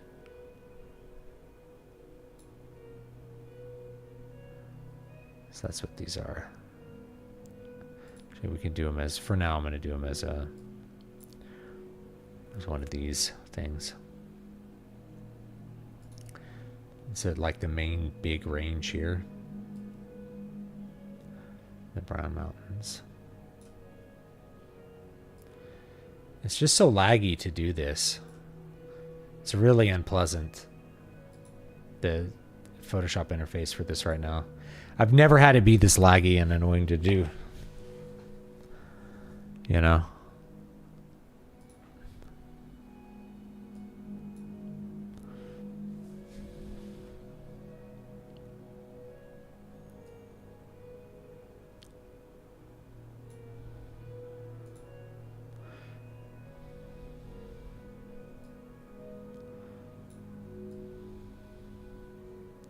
I'll probably do it as a little path to kind of keep things. And then go in here. All right, let's look at. We got to do our Ardaland stuff. I turned the country name, so I don't know. We'll see here. Let's do this right here.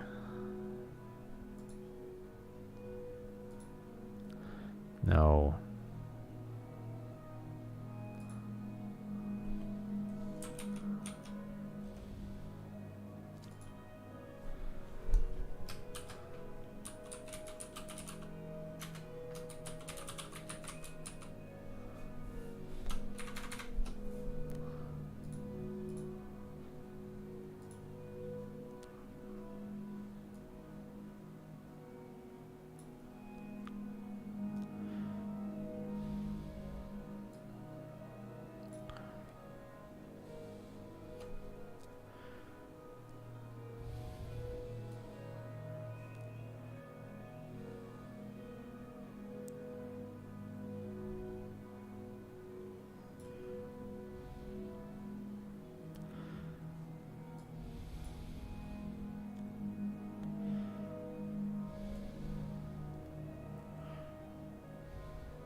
We're starting to run out of time.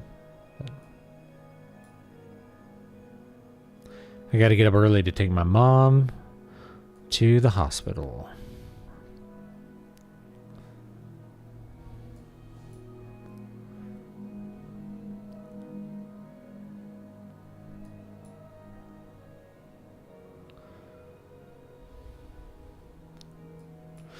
And apparently I'm having a big generator delivered tomorrow too, which that was a surprise.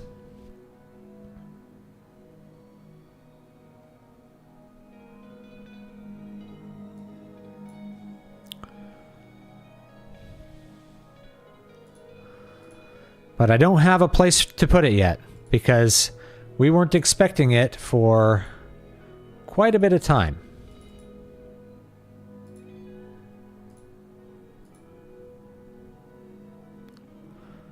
So let's turn off country text. Make things a little easier. We'll go over here, Landera.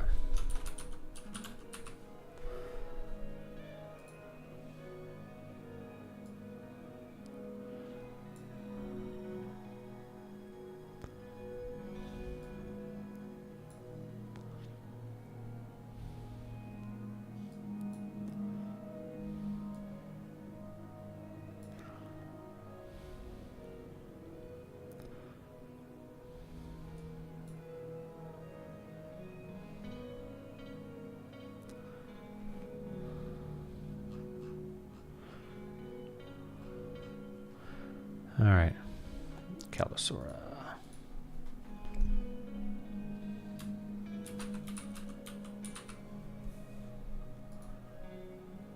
My mom's having a hip replacement. I said I was taking my mom or my wife. I don't know. I was probably blinking out. Yeah, my mom is having a hip replacement, so that's what's going on.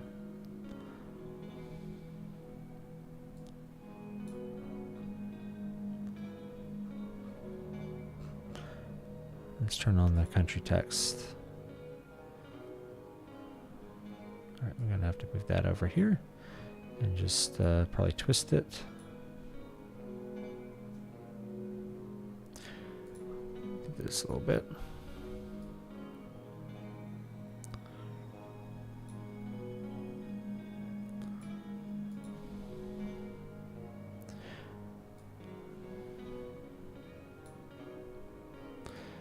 I think my mom's actually slightly excited about getting a hip replacement because she's at the point where like I've accepted I need it, and this will probably produce a lot less pain overall.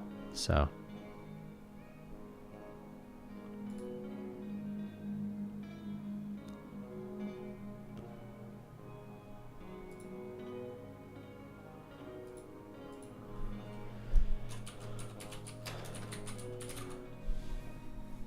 Oh, that's interesting.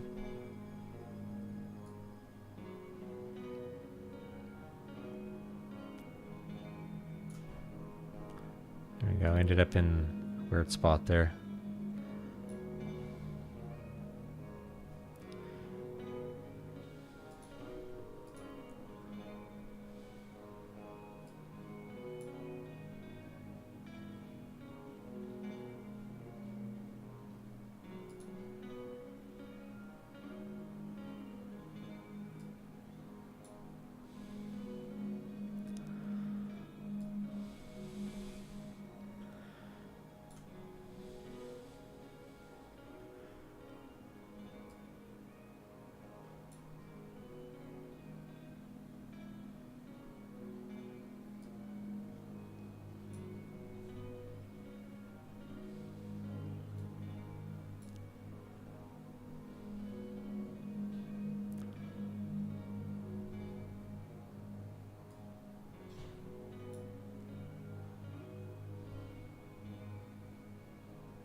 Go.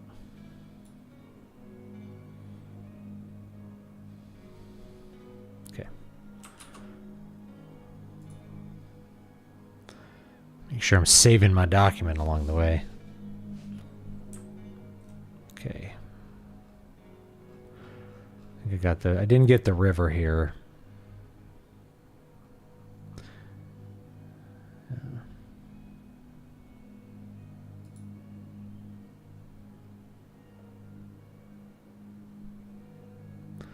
Could draw a path here.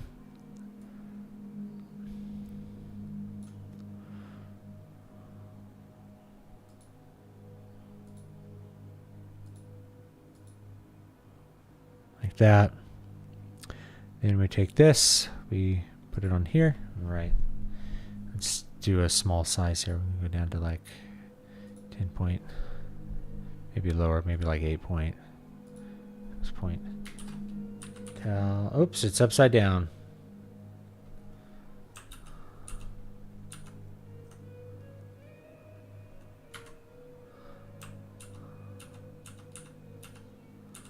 All right, I did it backwards. Let's do it again. We're gonna go, you know, here, here, here, here, here, here, here.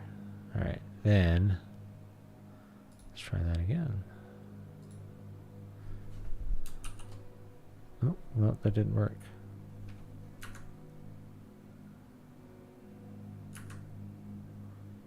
Is it? Should pop up here. All right. Okay. Town. No, it's not working. Let's try it again.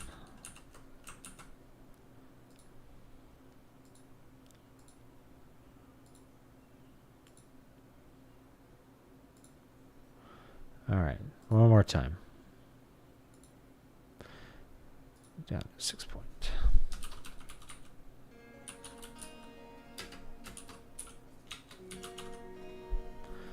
Then we can kind of size it up to however big we want it to be. 9 point. Oh, that didn't work, did it?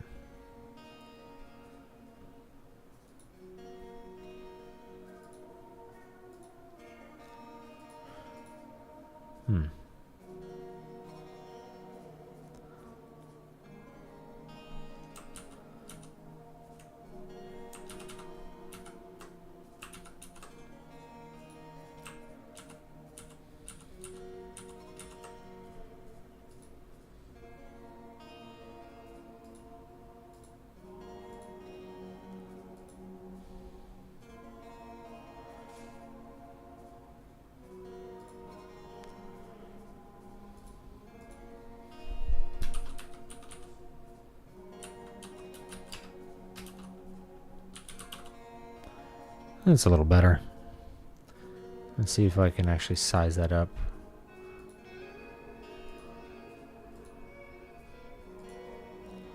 It just keeps disappearing.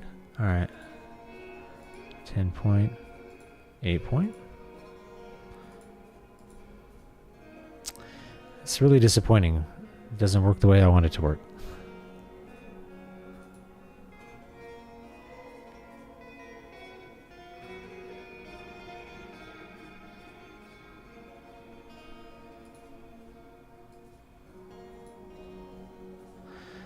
I think I'm just going to delete that. I might try to fix this again off stream. Figure out why it's not filling out the entire thing here.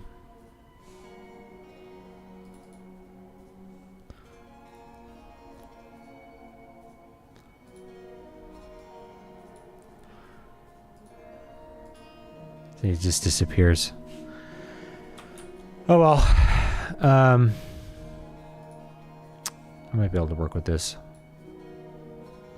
Gosh, it is so laggy. It's taking me twice as long to do this as it normally should, because every time you do an adjustment, it's like you gotta wait. It's not like I'm running a shitty PC here.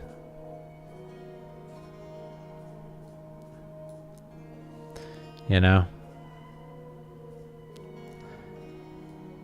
Not like I'm running a piece of crap here.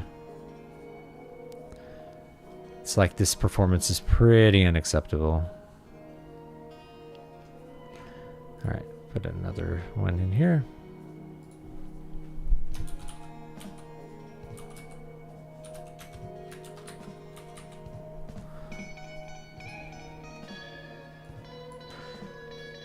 At least these ones are starting small again.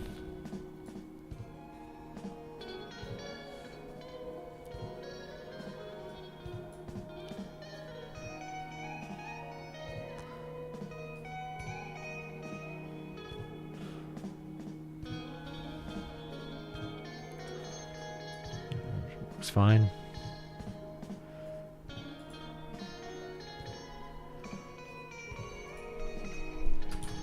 Fulgoroto. Let's make this guy a little bigger here.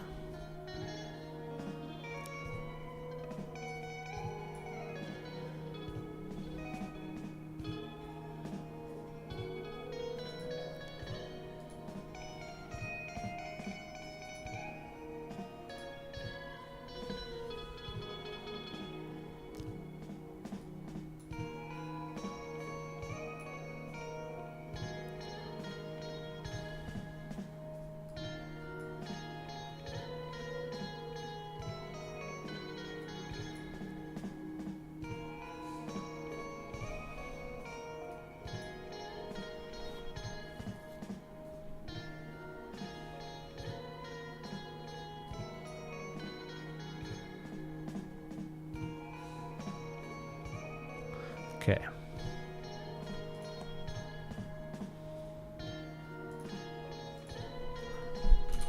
Avara.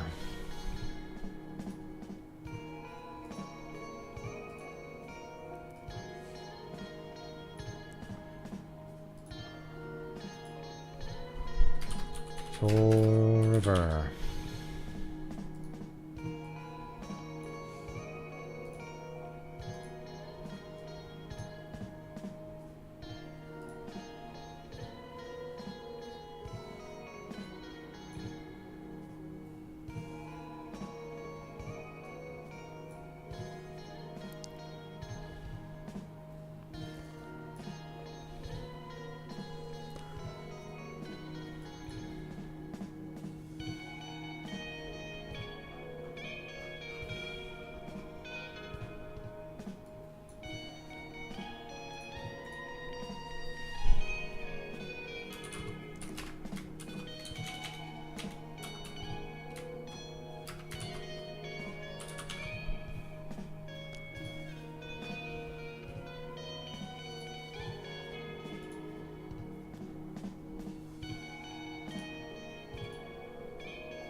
What's your GPU? It is a 16 core Core i9.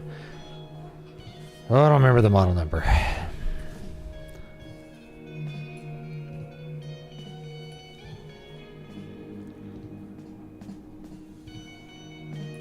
With 128 gigs of RAM, DDR5 RAM. RTX 3080, 12 gig. Not like I'm running a piece of garbage here. Really should not be running this slow. And the thing is, like, if I check my task manager here, you know, performance. Here you go. It's the 129K.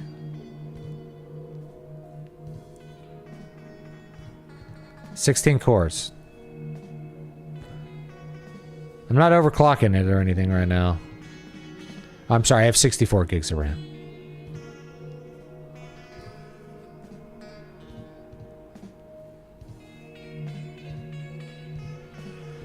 I have a hard time thinking a 3070 actually shows its age when, like, my wife is still using a 970. And it's fine. So it really depends what you're doing. If you're playing, like, trying to play advanced video games, then yeah. If you're trying to do productivity stuff, the hardware, like, we had all the hardware we needed really, like, years ago. 10 years ago? 10 years ago, you had as much hardware as you needed for regular productivity tasks.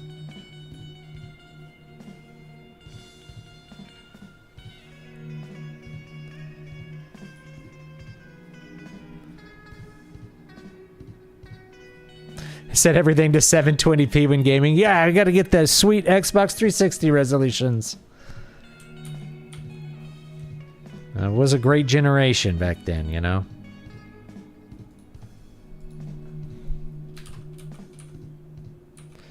I'm gonna call it the Toll C. No, not the Toll Bay. Not the Red Sea.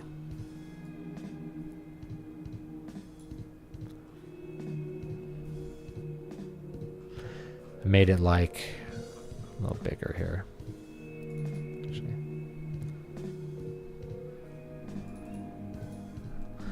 Like, this kind of bad performance is just really unacceptable.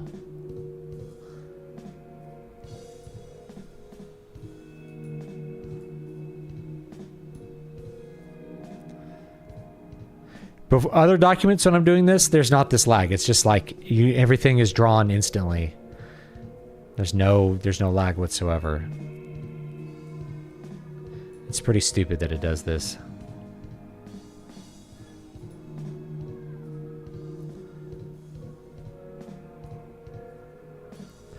Like, I remember software being optimized, not perfectly, but optimized enough that it would run.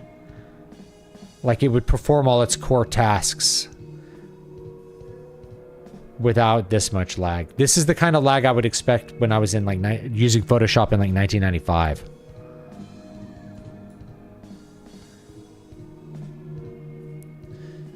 It's fine when, it's fine, but even then it'll chug. New Warhammer's unplayable. Yeah. Yeah, if you're gaming, maybe... Like, new games, I feel like they're just terribly optimized. Ooh, I missed the swamp here. Let's go back. We got to draw some swamps. Where's my sketch? Did I mark that out? I did. I'll go back and fill that in later.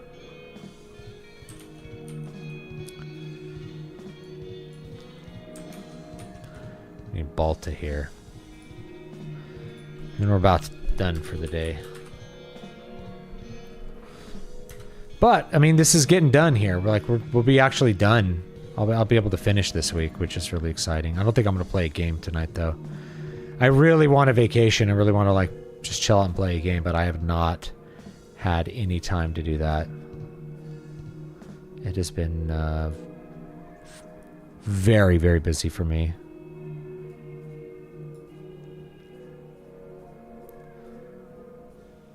Oh, Space Marine 2.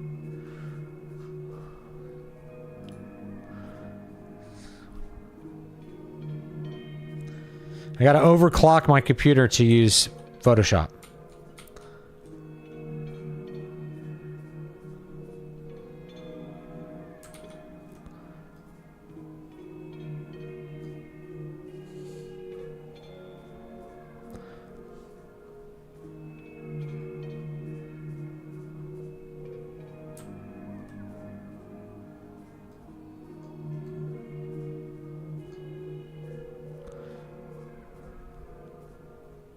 I call this the Boreal Desert. Let's do that. I like that instead. The Boreal Desert.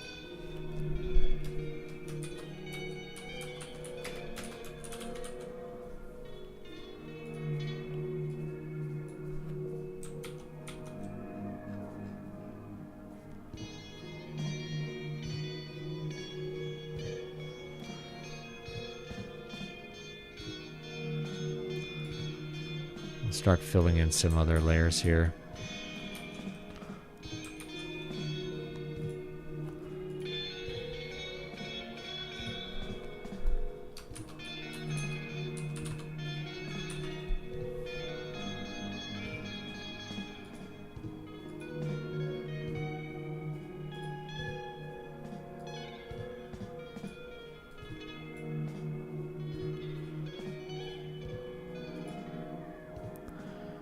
Looks awesome. That's not all hand drawn, is it? Yes, it is. Sort of. I mean, I drew it into the program with my drawing tablet, with my hands. So in that case, in that sense, it's hand drawn. I could hand letter it. I could like letter it by hand, but I feel like that's a little bit beyond me right now. We'll worry about that maybe another time. Jazz. Put Jazz over there. And then we'll let's turn it a little bit here. A little better. This computer is chugging.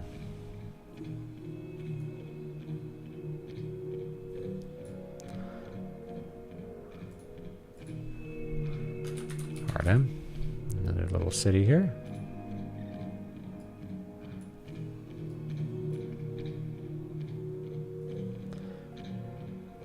Okay.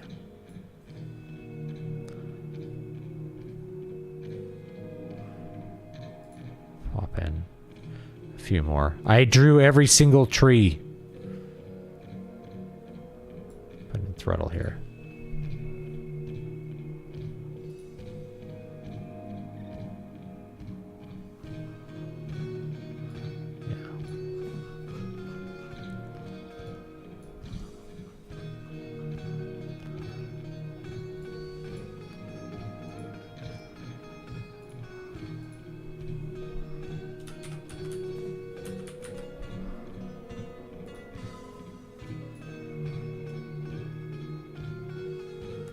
Somehow that ended up in the old maps thing.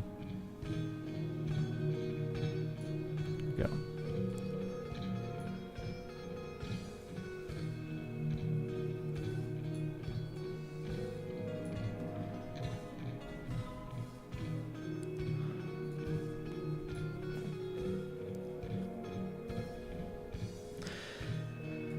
I mean, I could dust off the calligraphy and hand draw the letters. It might actually be less tedious than this. I just want it to be very neat looking, so yeah. I think that's going to be about it for today. I think occasionally it does spike. I'm looking at my CPU. I think turning this, for whatever reason, uses a ton of CPU resources. Which is really crazy.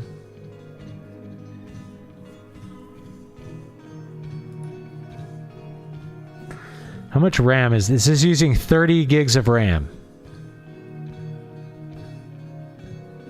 So Photoshop's taking up 30 gigs of RAM. Chrome is taking 4 gigs of RAM. Wow. OBS is 102 megs. It's fun. All right. Okay, I think that's going to be it for today. I need to take a break and just like give my eyes a little time to adjust here. But I'll be working on this, trying to get everything onto the page. Let me show you what it'll look like. Let's turn off the old maps. Okay. So here's you go. So I'm no longer imposing the other maps I drew. Here's what the whole thing looks like. Okay. And then as you get to look at it, you come down here and there's the detail. Get some of the detail here. Right. And just to show you what this will look like, let me show you what I do here with like the, oh, let's put the country text on, sorry. So just as an example right here, region text, we're going to create a drop shadow that is just going to be, instead of this, it's going to be white. And we will make it very small with a little bit of spread, and it will make it 100% opaque. And you see it'll just create a little white space around those letters here.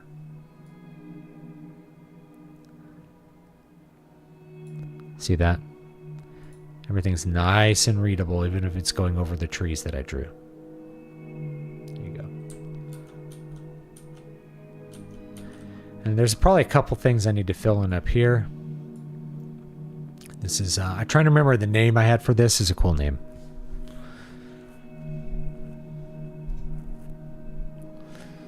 But here there be dragons. So I could draw a little dragon up here. Draw a little Smaug. And we gotta draw some sea serpents over here. Draw some sea serpents.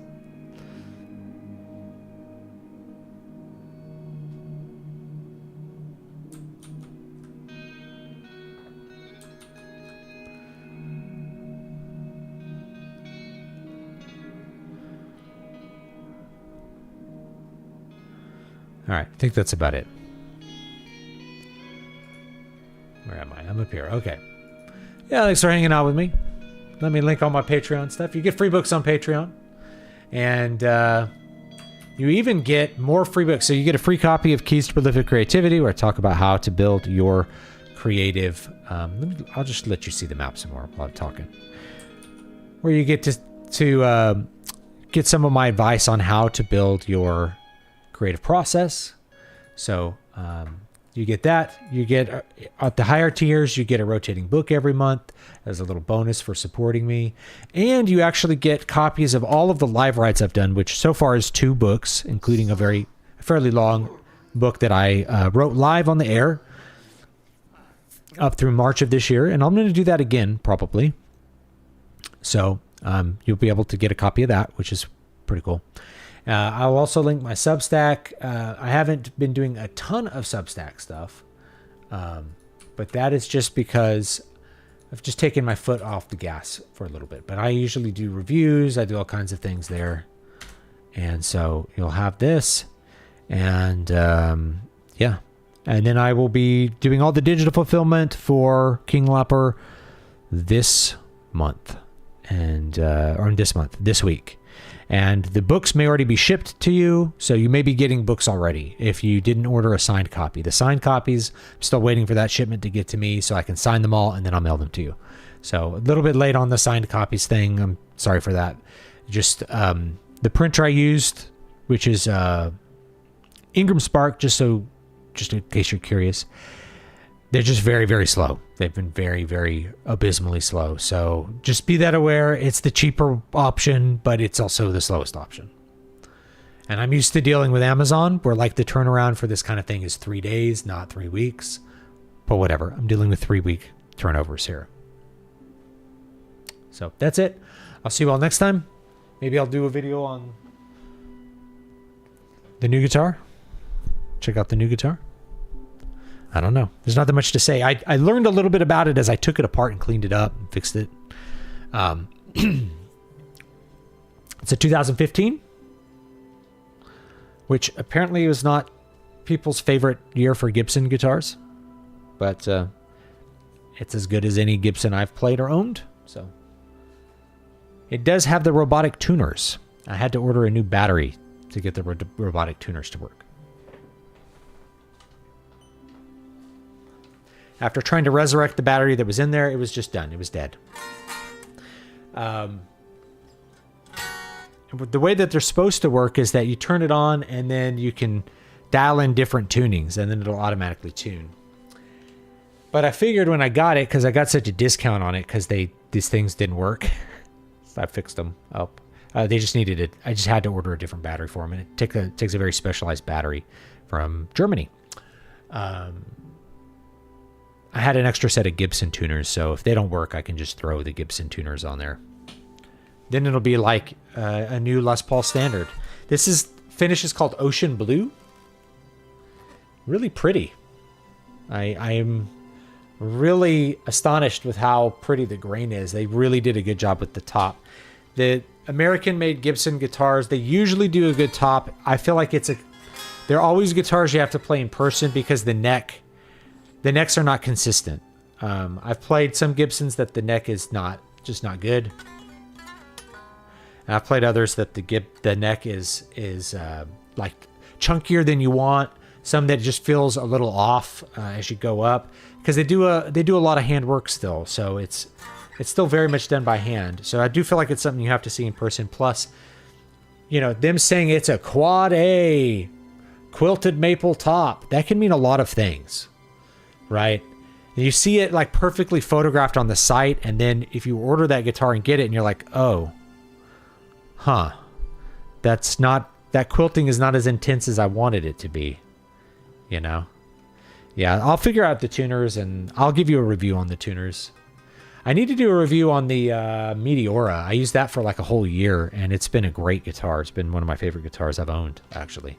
Feels great to play on and has a lot of tonal options. This has the 1959 pickups in it, so Gibson still sells those for like way too much money, but they're great sounding pickups. So, yeah. I mean, who knows what you're going to get when you order online, like a figured maple top. You don't know, is it really going to be flame maple? Is it really going to have that quilting? You don't quite know.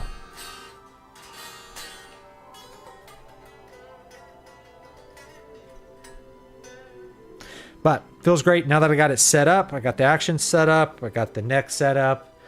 There was like no wear on the frets, so that made me think it had been recrowned at least once. It feels like it's been recrowned, which is not a big deal. That just means next time I wear the frets out, I'll have to pay someone to put stainless steel frets on it because fret jobs are kind of beyond my skill level.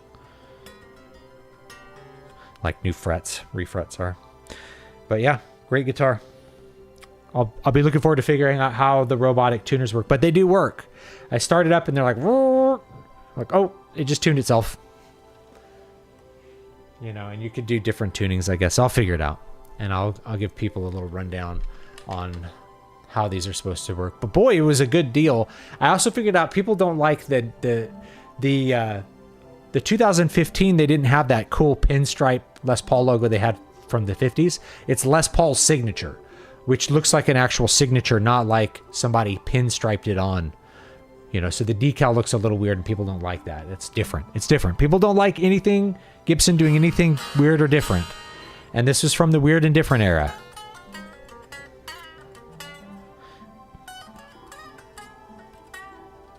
But it's a cool guitar. So anyway, that's it, folks. I'll see you all next time. Have a great day. Yeah. This will be shipping here. It may already be shipped to you. You may already have it in your hands. We'll find out. Have a great one.